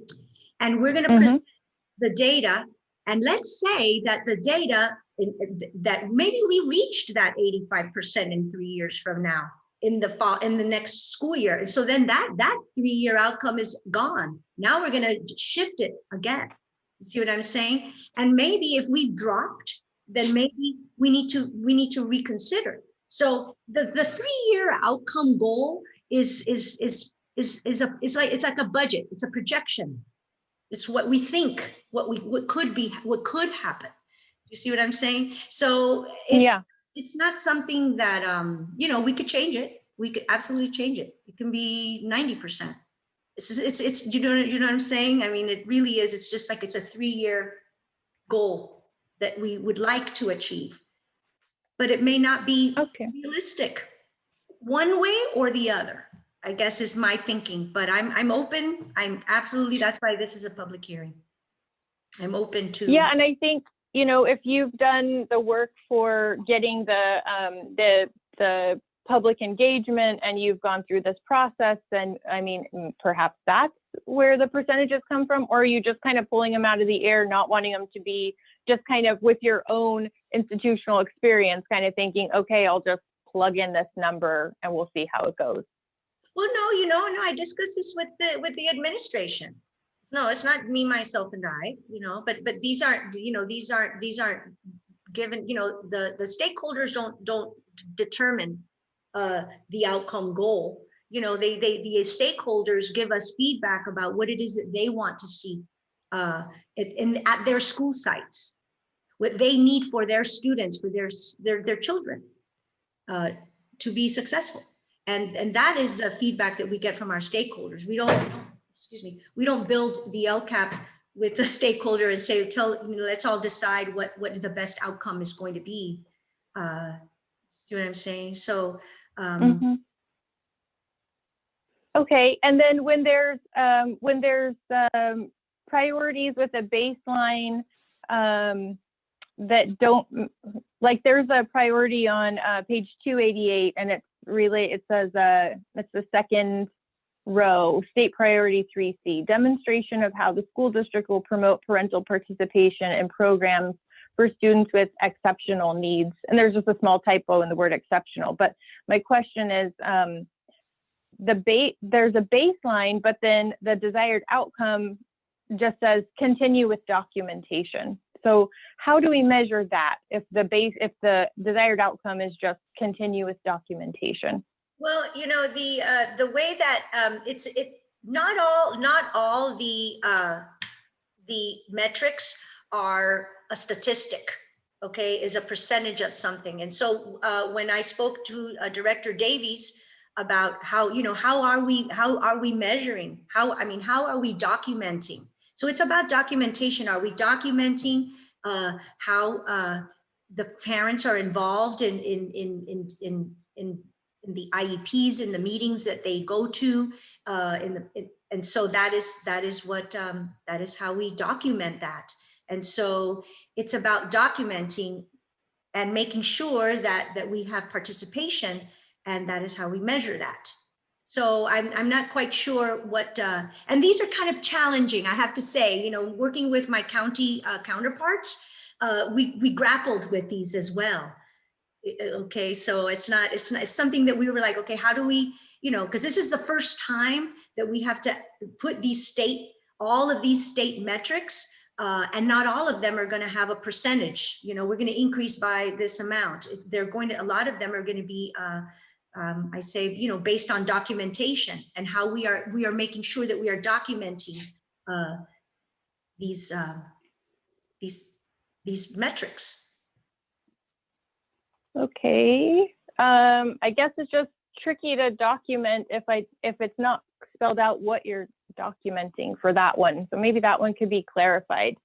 Okay, I'll work with Director Davies on that. Absolutely. Okay. And then I put my notes on each page. I'm just thumbing through the page. I did see that it looks, I really did appreciate that there was some information here. It looks like it was really aligned with the SIPSA goal, the SIPSA document. I think maybe these go not hand in hand, but I like seeing the alignment like that you had in there, that elementary teachers will support students through leveled targeted interventions in the classroom through small group instruction, as well as grade level flexible grouping. That, to me, it felt like there's continuity kind of like in these documents for our district, and that's nice to see. I think it's more attainable, more reasonable for to actually reach these goals. My question and for you on that one is there anything that we can do as a board to help support these teachers? Because I feel like there's only so many minutes in the day, and they're just being asked to add more and more of these. Now, next year, they're going to be, looking at kids in a more social emotional mindset. And so if there's anything that we can do as a board to kind of help support, please let us know, because I think there's now even more on teachers' shoulders and in the instructional aid shoulders to keep an eye on. Absolutely. You are absolutely right. It just keeps shrinking the amount of time and expanding on the things we're expecting them to do. So, and then just really my last thing was about the goals that the tech department forwarded. One of their goals was security cameras, $660,000 for security cameras. And I think that's already been approved. And I wanted to just hear why that was kind of added to this document. Well, no, 660,000 isn't just for security cameras. It's really the total expenditure that the tech department is expecting to spend out of Measure A, but it's not just for security cameras. So. Oh, okay. Yeah. Okay. Yeah. Okay. And I think, sorry, it is, it's very lengthy. I think that, I do. It's like 3 documents here. Okay, that concludes my questions. Thank you for answering them. And Thank you, Ms. Swanson. Trustee Carolyn, I just wanted to share one little thing. The Yeah. LCAP this year encompasses the annual update for the LCAP of 2019-20, the Learning Continuity Plan, and the LCAP for the next 3 years. So that is the state requirement that they all go together. So when I'm going to send this big thing to the county office, and I've already sent it off to them to give me the. So it sounds like it's not the staff's fault that it's hard to follow. It's just a unwieldy type of situation. So yes, thank you very much. Yes, you're welcome. Thank you. Thank you. Dr. Rivera, would you like to comment?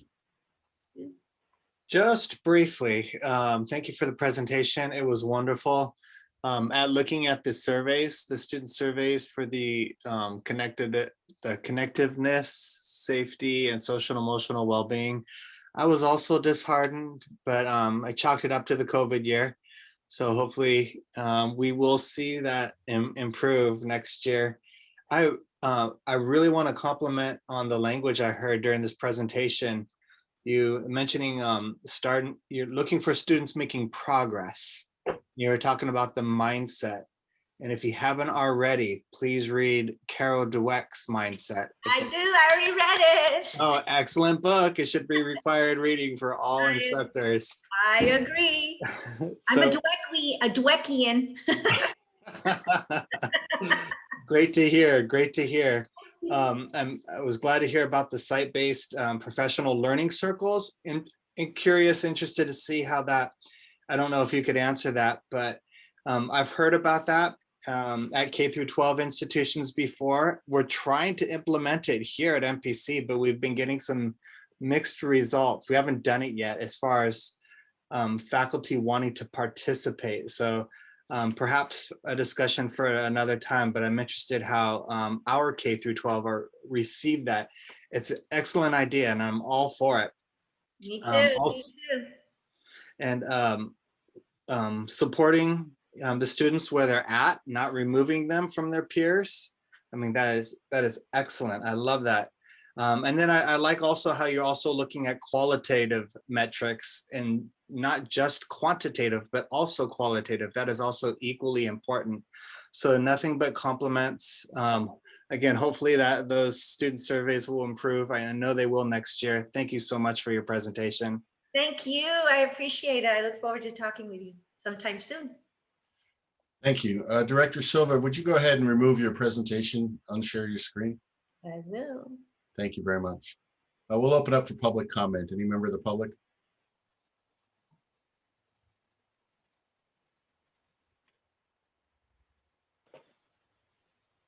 Not seeing any.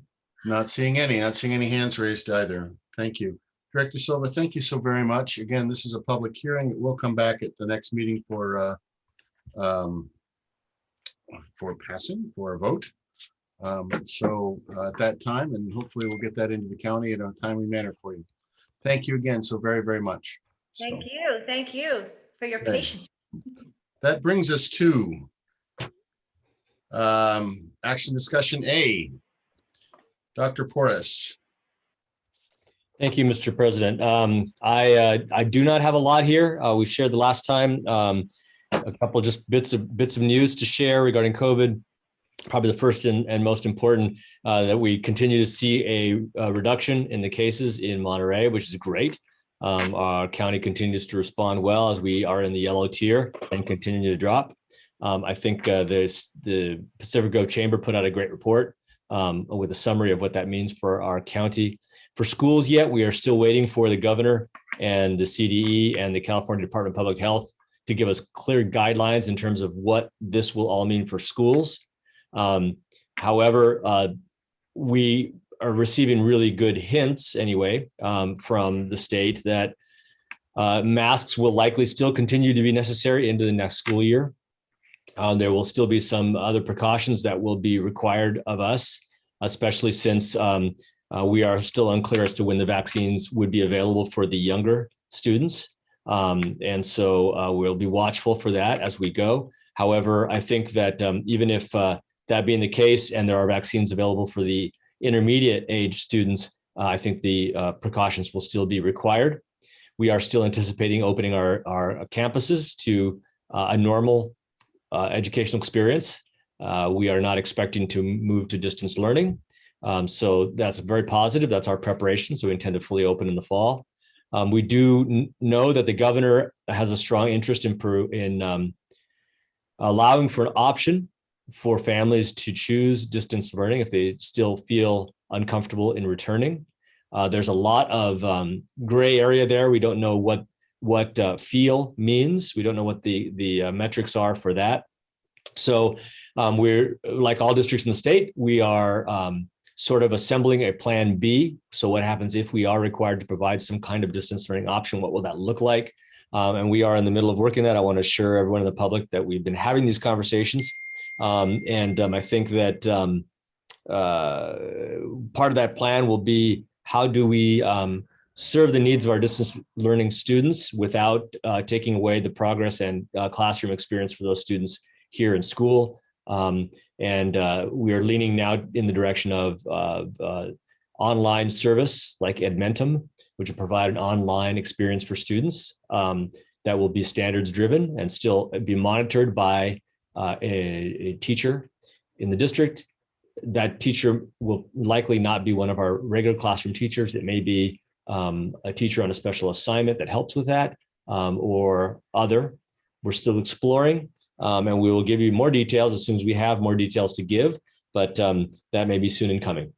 I think the only other piece that we want to acknowledge is that we know we're going to have to make sure there are safety protocols in place next year. And we've already started that discussion briefly with Director Kelly, Nurse Katrina, and a few others. We'll bring that to management team next week to talk a little bit about what precautions we want to continue putting. This falls in that category of what have we learned during COVID and what do we want to keep and what do we want to continue doing. So with the understanding there are going to need to be some precautions, we are trying to determine what the best keepers are and continue forward with that. So we want to acknowledge that and be thoughtful about it. The only other piece I want to throw in there, the superintendents, all of the superintendents in the districts in Monterey County continue to meet a couple times a week. We're having these dialogues with the county health department as well. And we're tuned into what's happening with the state in terms of the Access Superintendency Council, which has about 600 superintendents meeting weekly. So we're going to be watching very carefully what's happening. We want to make sure that we're providing the broadest program possible for our students here on campus, and we'll keep you all posted. And right now, that's really all I have for you. I'm happy to take any questions. Thank you very much. Ms. Swanson, any questions of Dr. Porras right now? No, thank you for the update.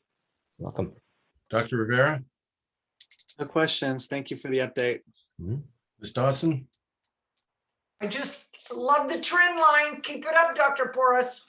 We will. Thank you. We'll open that for public comment.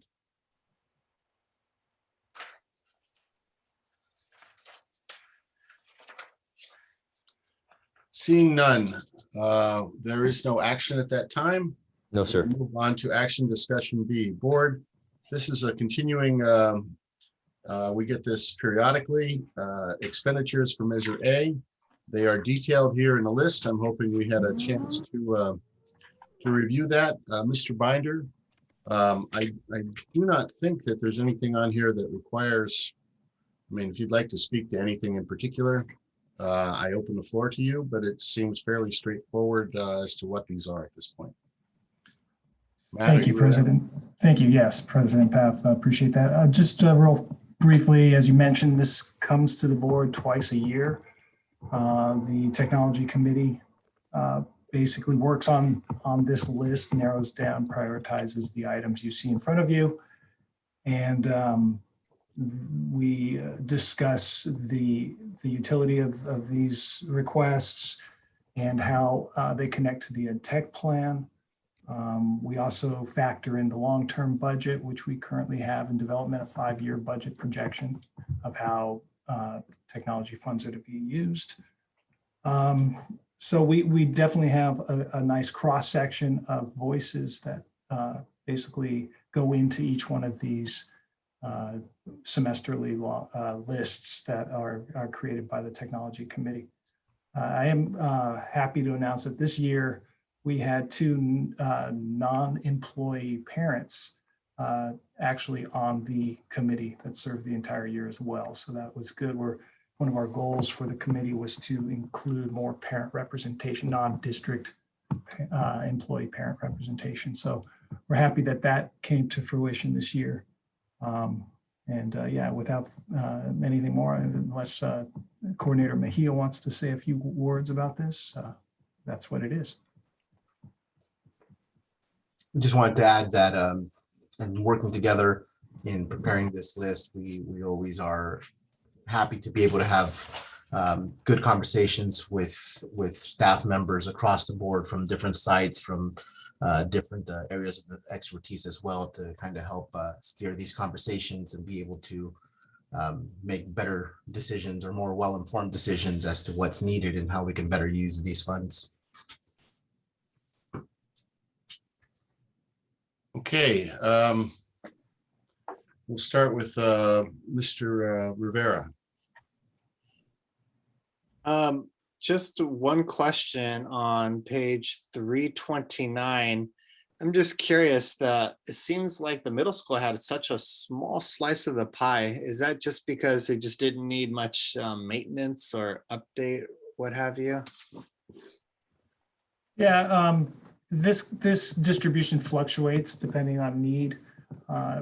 In regards to the middle school's requests, their requests were met by the overall district-wide requests. So a lot of the software renewals came from the middle school. Things like Pear Deck and Ed Puzzle, those things were promoted primarily by the middle school for renewal. A lot of the teachers found that even though those were brought on as essential distance learning tools, they wove them into practices that then translated into in-person and hybrid. So they anticipate using those tools again next year. I think there's another piece as far as the elementary levels, and they're kind of disproportionate this time around because we are phasing in the interactive flat panels, starting with our elementary first and moving up. So we're bringing more of those into the classrooms at the elementary level at a greater rate compared to the secondary. So those are some of the factors that went into the end result here and the distribution. Wonderful, thank you. Same thing with the hardware. A lot of it is labeled as district or network wide and things like that. And obviously that encompasses all sites, not just one site. So that could be some of that is not being shown as directly going to middle school, but they are being covered by those. Great, thank you. That's all. Ms. Dawson, And no questions at this time. Thank you. Ms. Swanson, No question. Thank you. Matt, the network upgrade annual at 125,775 is the only extraordinary expense in there. Did we approve that on a separate contract? Yeah, I'll defer to Mr. Mejia on this one as it relates to the overall system replacement.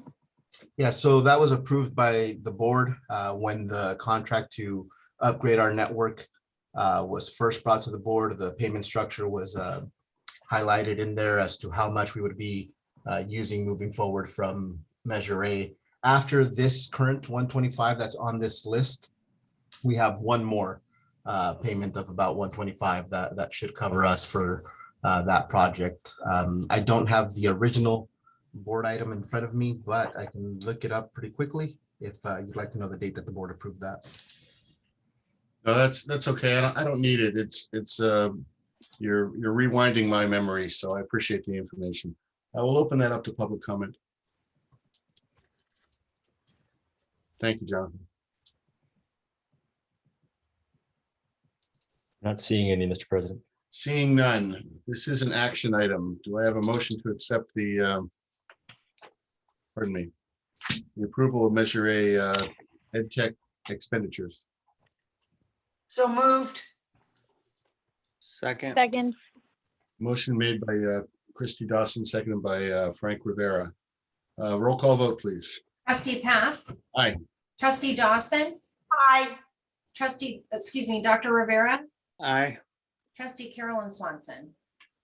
Aye. Thank you. Okay. Board, we're going to go through the next two items and then we'll probably need to extend the meeting a little bit. So I'd like to see if we can go through C and D here in the next few minutes. Item C, Mr. Kelly, you were adding some fences at the Adult Education Center.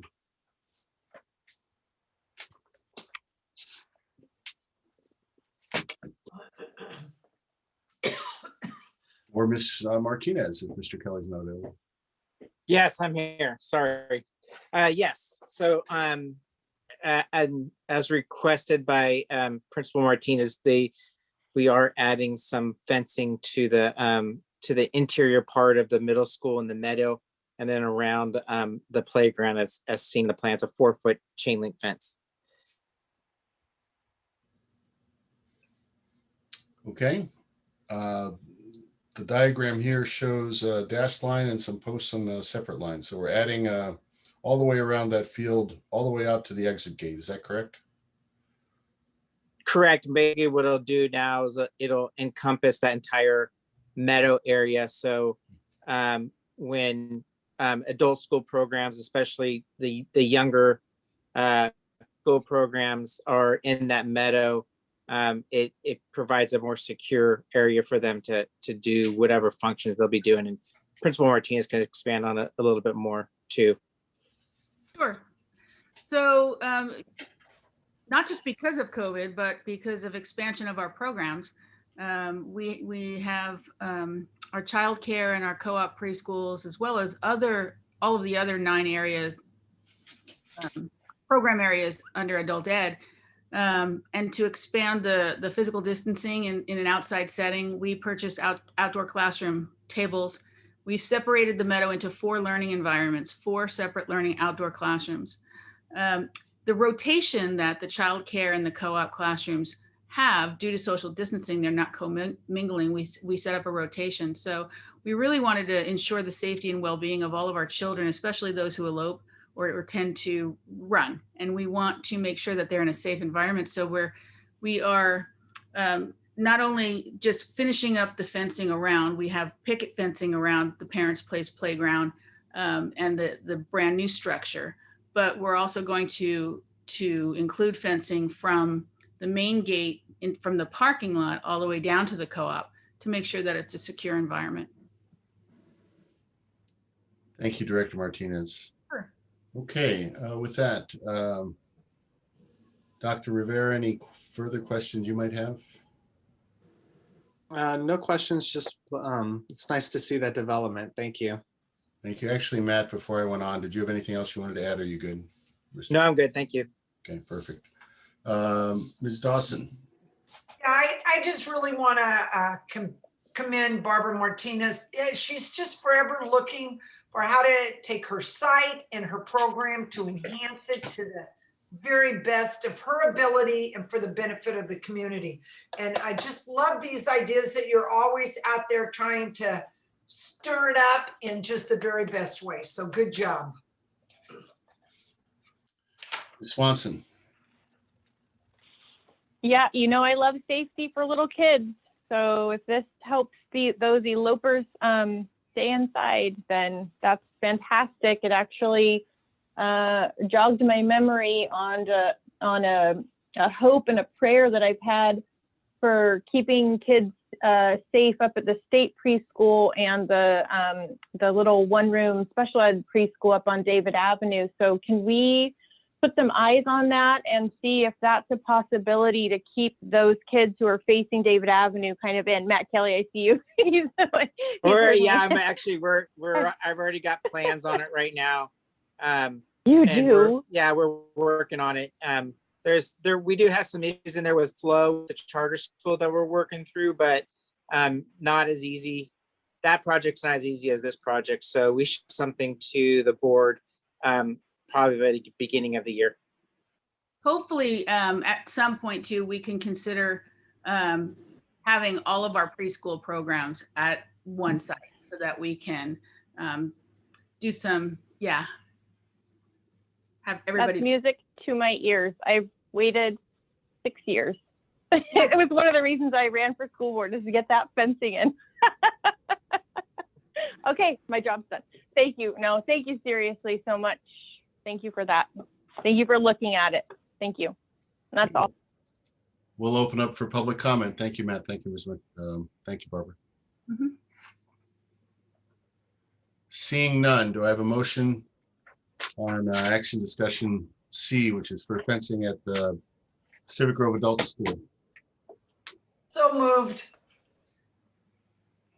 Second.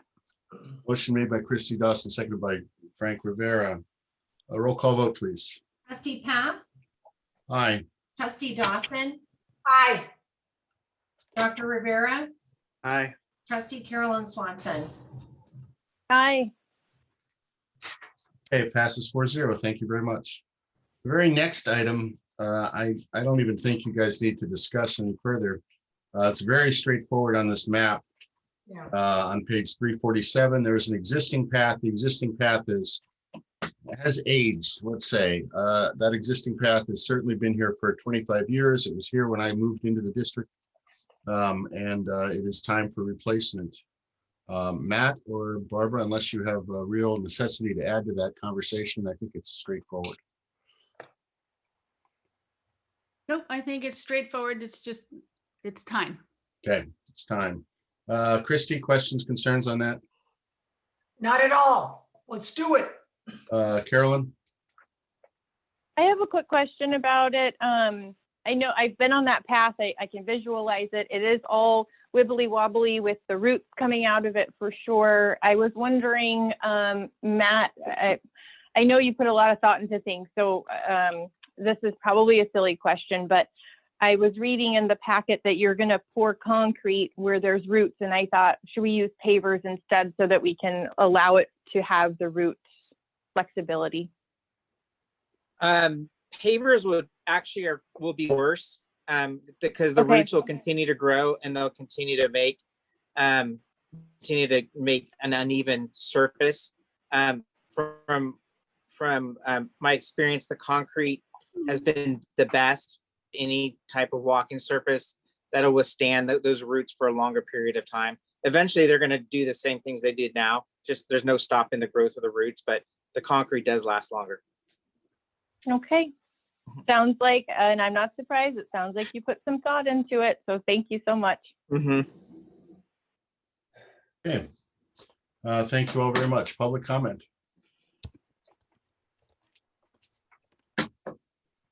Seeing none, do I have a motion to accept the adult school contract for ADA pathway replacement?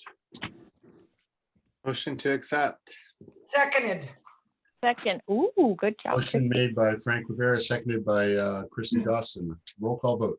Trustee Path, Aye. trustee Dawson, Aye. Dr. Rivera, Aye. trustee Carolyn Swanson. Aye. Thank you. Okay, board. We have 3 items ahead of us. One of them is very fast. One of them is probably 20 minutes. So I would make a recommendation that we extend the meeting no later than 10:30. So Comments, concerns? do you need a motion? If you're agreeable with that, yes, a motion for that would work. Yeah, I move that we extend the meeting to 10:30. Okay, A second. motion made by Christy Dawson, seconded by Carolyn Swanson. Roll call, please. Trustee Path, Aye. trustee Dawson, Aye. Dr. Rivera, Aye. trustee Carolyn Swanson. Aye. Thank you. Our next item, Pacific Grove plan for provision of educational services to expelled students. Barbara, this was an interesting read because it says we collaborate with the Monterey County Office of Education. They provide a plan as to where things go and how they go forward, but we have to renew it periodically. So this is the year for renewal. And actually, we didn't have any expulsions this year, did we, Ms. Martinez? No, we haven't. And traditionally Pacific Grove has extremely low, if Yeah, not very few. none. But this is a mandate, right? So just like our safety plans are due March 1st to the county office does revisit their provisional of educational services to expelled students every 3 years. And so we work with 25 school districts, all the way from South County, all the way to Pacific Grove. And North Monterey County. And, you know, it's very interesting. It's an interesting read, just like you say. We're often committed, and often being a disciplinarian myself for most of my educational career, right? Being in safety and discipline. We've gone from taking the student from a consequential stance in making sure that we remove that student from their educational setting. And we've come so far full circle that, you know, we have to make tough decisions, and we're committed to educating all students, right? Free and appropriate education for all students. So we're committed to that in a traditional setting. And so what we do is we take a look at students and our expulsion rates, and we really try to focus on the behavior. We don't even put our toddlers in timeout anymore. We redirect, right? We don't remove them. We keep them in their educational setting, no matter what age they are. And so we just take a look at their behavior and we try to correct the behavior. You know, there's really only 5 reasons to expel at all, right? Possessing or selling, furnishing a firearm, brandishing a knife, selling an uncontrolled substance, sexual assault or battery, or possession of an explosive. And those are mandatory, right? Those are mandatory reasons that we would move to expel. But now we really take a look at the child, the student, and we try to provide them with alternatives other than expulsion. Most likely, in our case, we stipulate the expulsion. We have terms to an expulsion. We provide counseling. We at the high school, you know, there's PBIS and there's all kinds of strategies that we have at the high school, at the middle and the elementary site that we have in place. And so we take this data and we compile it and we send it to the County Office of Education. Our document, along with 25 other documents, go to Dr. Vera at the county office. And we take a look at this. We dive deep into what are you doing that might be helpful to our district? And we collaborate and we take a look at these strategies. So this document describes all of the alternatives to expulsion for students in Pacific Grove and the services that we have that are available to those who are expelled. Our plan describes all of our legal requirements, and we take a look at the gaps in our services to students who, and then we try to fill those gaps. So it's a working document. Every 3 years we take a look at it. We dive deep into the data and we get better. Well, thank you very much. Again, this to me was interesting. I would say I have not seen the words restorative practices, restorative justice behavior interventions, which we've now grown and said, okay, this is where we want to be. So I'm excited. We haven't had any expulsions, you know. Or suspensions, right? Yeah, in a couple of years. I mean, we didn't have any this year, but it's been even the year before. Expulsions are down, and it fits right in with Director Ani's plan, right, for social emotional growth. So we're taking a look at the whole child and good. Thank you. We'll move on then to Ms. Dawson. Well, I just love what you're talking about when everybody in the county is working together jointly to try to solve these issues and coming up with a really good game plan. So thank you for sharing this. Ms. Swanson. Yeah, thanks, John, and thank you, Director Martinez. This is great, and I really liked your overview. That helped me as well. It's a good presentation tonight. Thank you. Dr. Rivera. Thank you, Director Martinez. Better Than Carrots and Sticks by Dominique Smith. You probably read it. Okay, good. I'm giving everyone a summer reading list. So that's an excellent book on restorative practices, but I like what you're doing. Thank you. Thank you, Dr. Rivera. Public comment?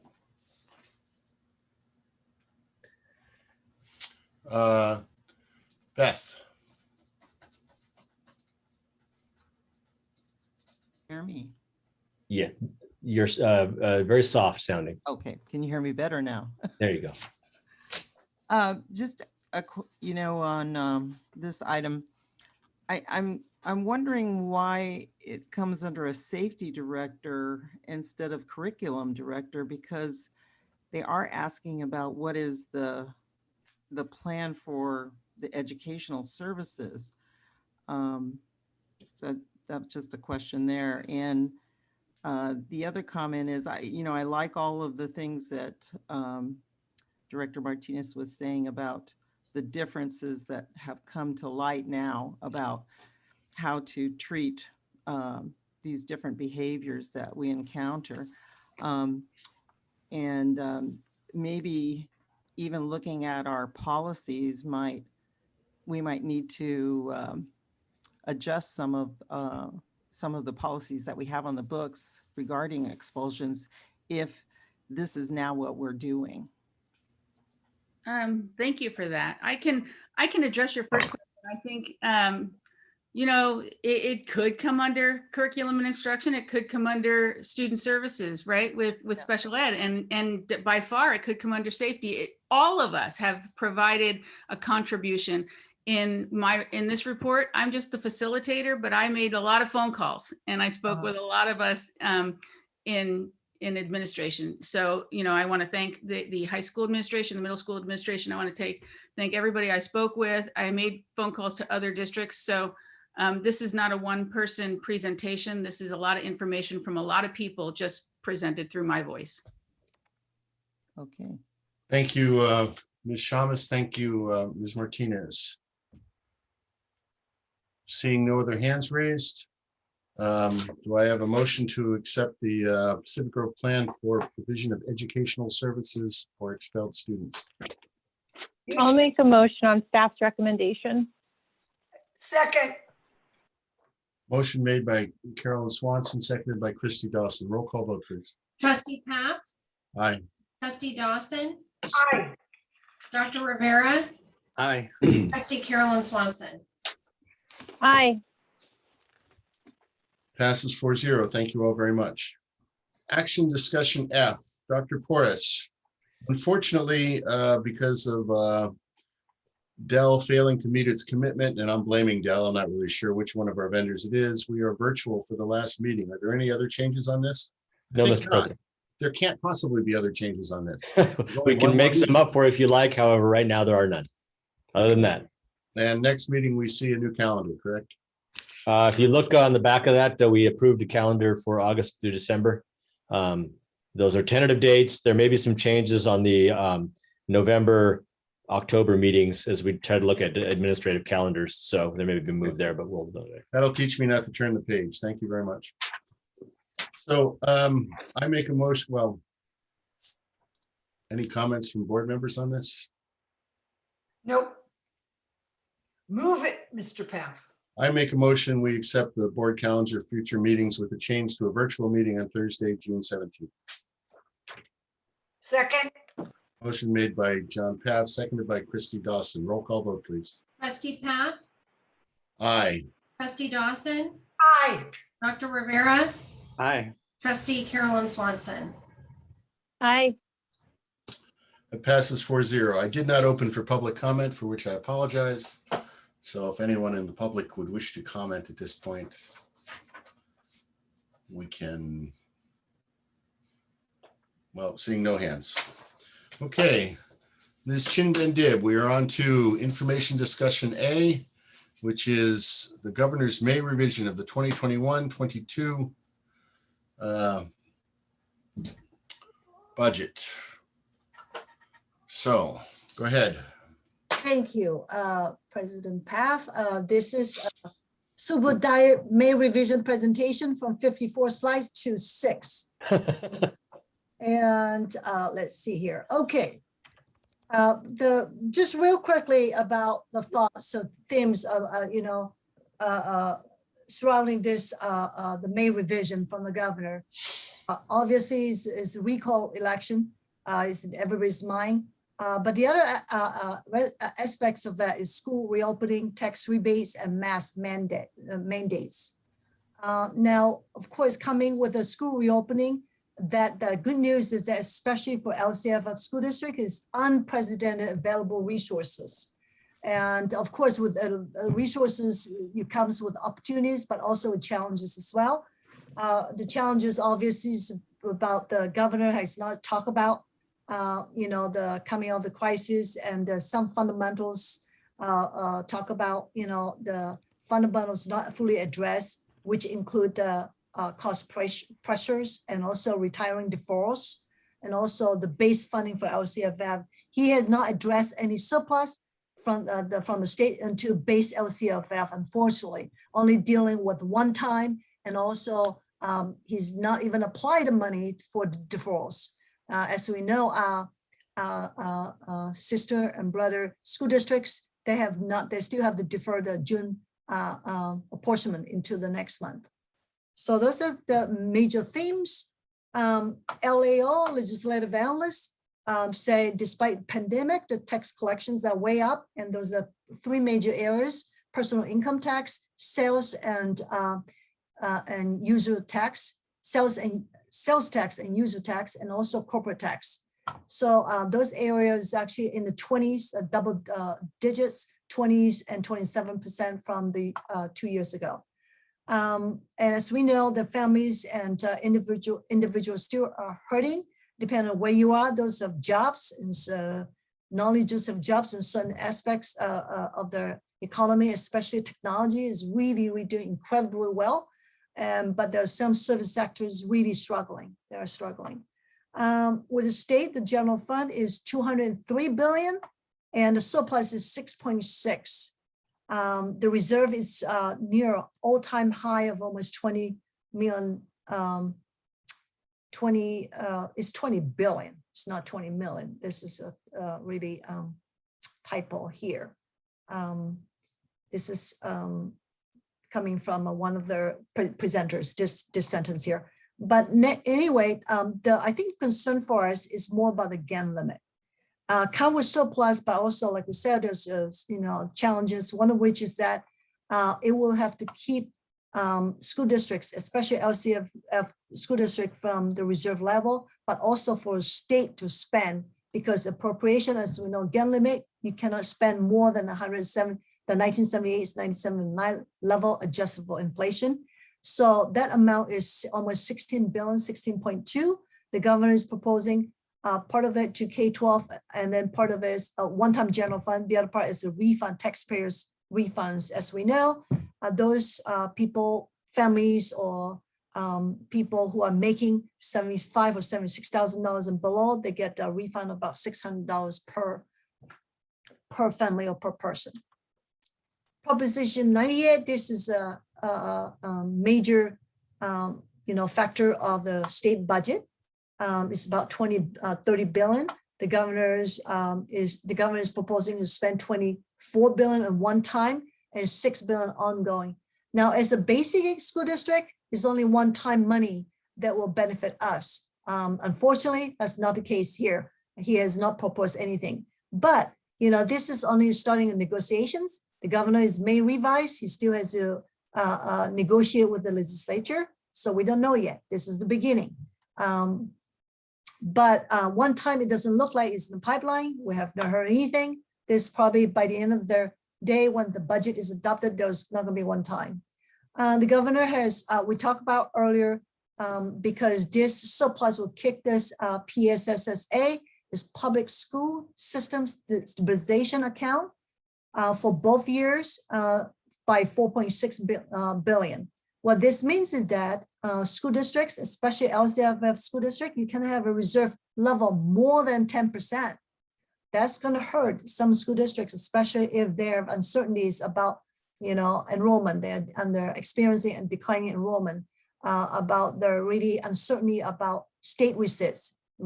Even though this is with federal one-time funds, the state has surplus, but we don't know whether year 2 and year 3 will be the same thing. What it's good for is small and basic school districts are exempt, because basic ed, we rely on property tax dollars, and we do not rely on state level. So 4.05 COLA for special ed, which is really good news. We have not seen this kind of COLA at any time in the past. So this is good. Going to the SELPA, and we'll divide up, and depending on the SELPA level, it could be by ADA, it could be by other level of services.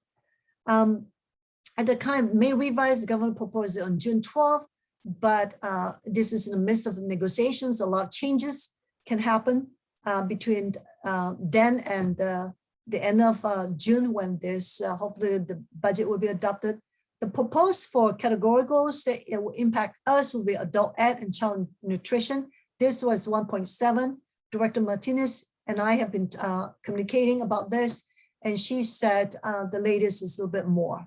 So hopefully the end of the day would be higher than 1.7. What is not good for us is CT grant is 0%. The governor is proposing 0% of COLA for that program. Let's see, for LCF school districts, it's really a banner year if this comes to fruition, when the budget is agreed between the legislature and the governor. 5.07% is last year's COLA, because there's no COLA, but the governor is making up for that from last year's plus this year, plus a little bit of extra from the state, coming to a total of 5.07% for LCFF school districts. Child nutrition, there's a little bit of hope here. The governor is proposing $25,000 one time, and this money can be spent on cooking equipment, service equipment, refrigeration, storage, and transportation. So anything helps. We can get this money, would be great. What is not in the major, in the main revision we talked about earlier, Cal Stirs and Cal Pers, he always said he had a subsidy already 2 years ago. He's not throwing any extra surplus funds into this area, unfortunately. So we're not seeing any hope.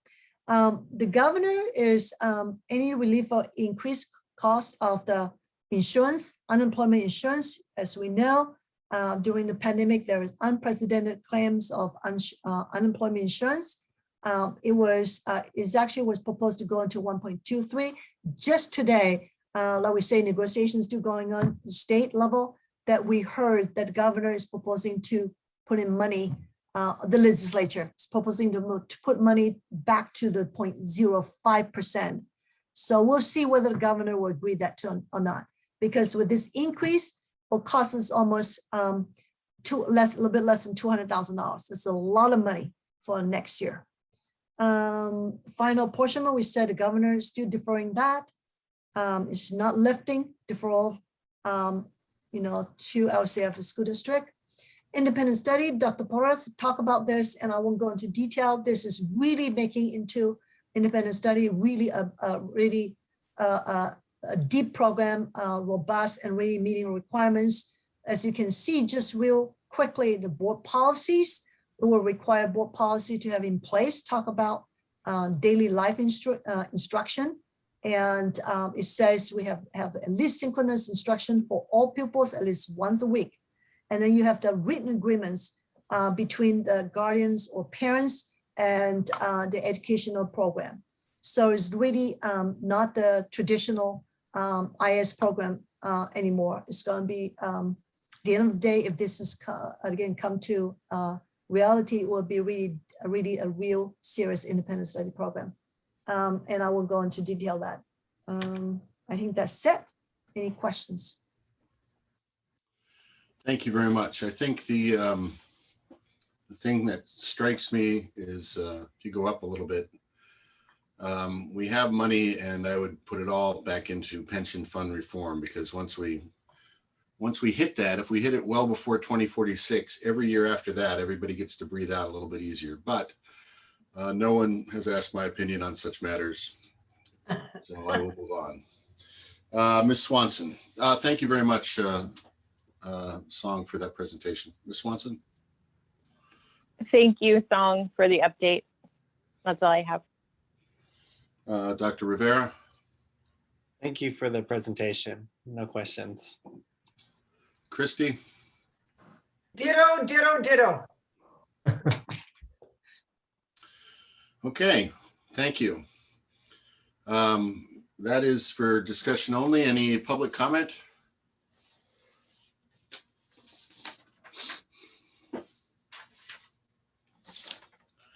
Seeing none, we move on to future agenda items. Ralph, I think one of the things per Ms. Shamus's suggestion and in conjunction with what Barbara just presented, would you go ahead and send us our expulsion policy so we could take a look at that and decide if we need to consider additional changes based on that?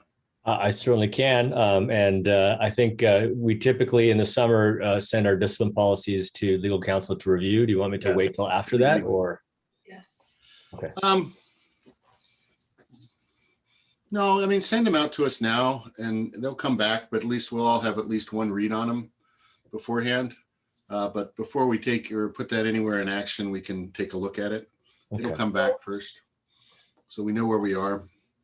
The other thing is Mr. Kelly's going to eventually come back of his own volition. We don't have to put it on agenda with a discussion of a little bit more fencing over at the charter school.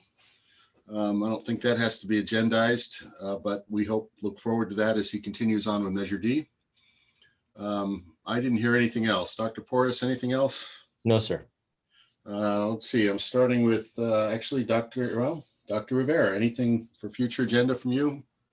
No, sir. Thank you. Ms. Dawson. Yeah, I'm in favor of waiting till legal looks at our paperwork before we do a read. You don't have to read it. It's okay. Okay, thanks. Yeah. All good.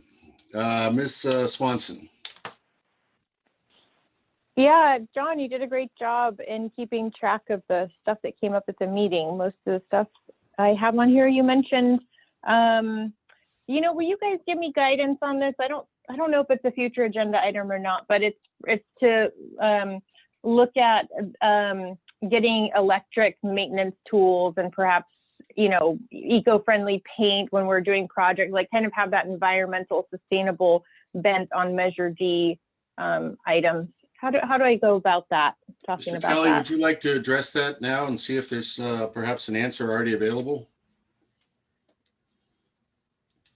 When you start moving towards that, you're going to start increasing your labor quite a bit. So when we only have 2 grounds guys and we start taking away gas powered equipment, we're going to have to add more people to keep up with the demand of what needs to be done. Does that make sense? Even going with a battery powered type of blower, the cost of the batteries are pretty significant, and the production you get out of them is not nearly as productive as you would get out of gas powered. So you'd have to increase both battery powered devices and equipment and labor as well. Okay. Well, I think that doesn't fully address the question in terms of a discussion. So, Ms. Swanson, if you have some suggestions as to what you would like to look at in that domain, we'll bring it back for a discussion and then see if we want to move forward beyond that. Maybe we can take that on with the solar discussion, which has only been put off about 1.5 years. We can put that on right with it. Okay. Well, yeah, I'll send an email to clarify, because one of my main concerns is that we're not following the city ordinance we're using these gas powered items. I know that it might be a drag for, trying to find a plug or buying enough Makita batteries to plug in for, the items. But I think we might just need to bite the bullet and do it. And I'm not sure if we do or not. So do you want me to send an email requesting that? Yeah, if you would to Ralph and I, and then we can at least open it as a discussion and see if there's further progress therein. It turns out though that governing entities actually can use different rules. So yeah, I'm I know. pretty So sure I don't we're know. legal in that, but that might not be the end question to answer. So President Paff, we did budget for this year's budget, battery powered blowers. Yeah. To stay within that ordinance, because the ordinance is only for blowers, not any other gas powered devices. So we are going to move towards blowers only. Okay. That was my recollection, Matt, that was on the list from Measure D to begin with. However. Okay, so I'll send an email following up on that. And then I'm going to send another email just to, you know what, it's not a future agenda item, so I don't have to talk about it right now. I'm going to send another email to Ralph about something else after the meeting. Thank you. Very good. Thank you. Dr. Porras, you have those down, whatever we were talking about there? Yes, sir. Okay. With that, it's 10:24. We are adjourned. Thank you all very much. Thank you.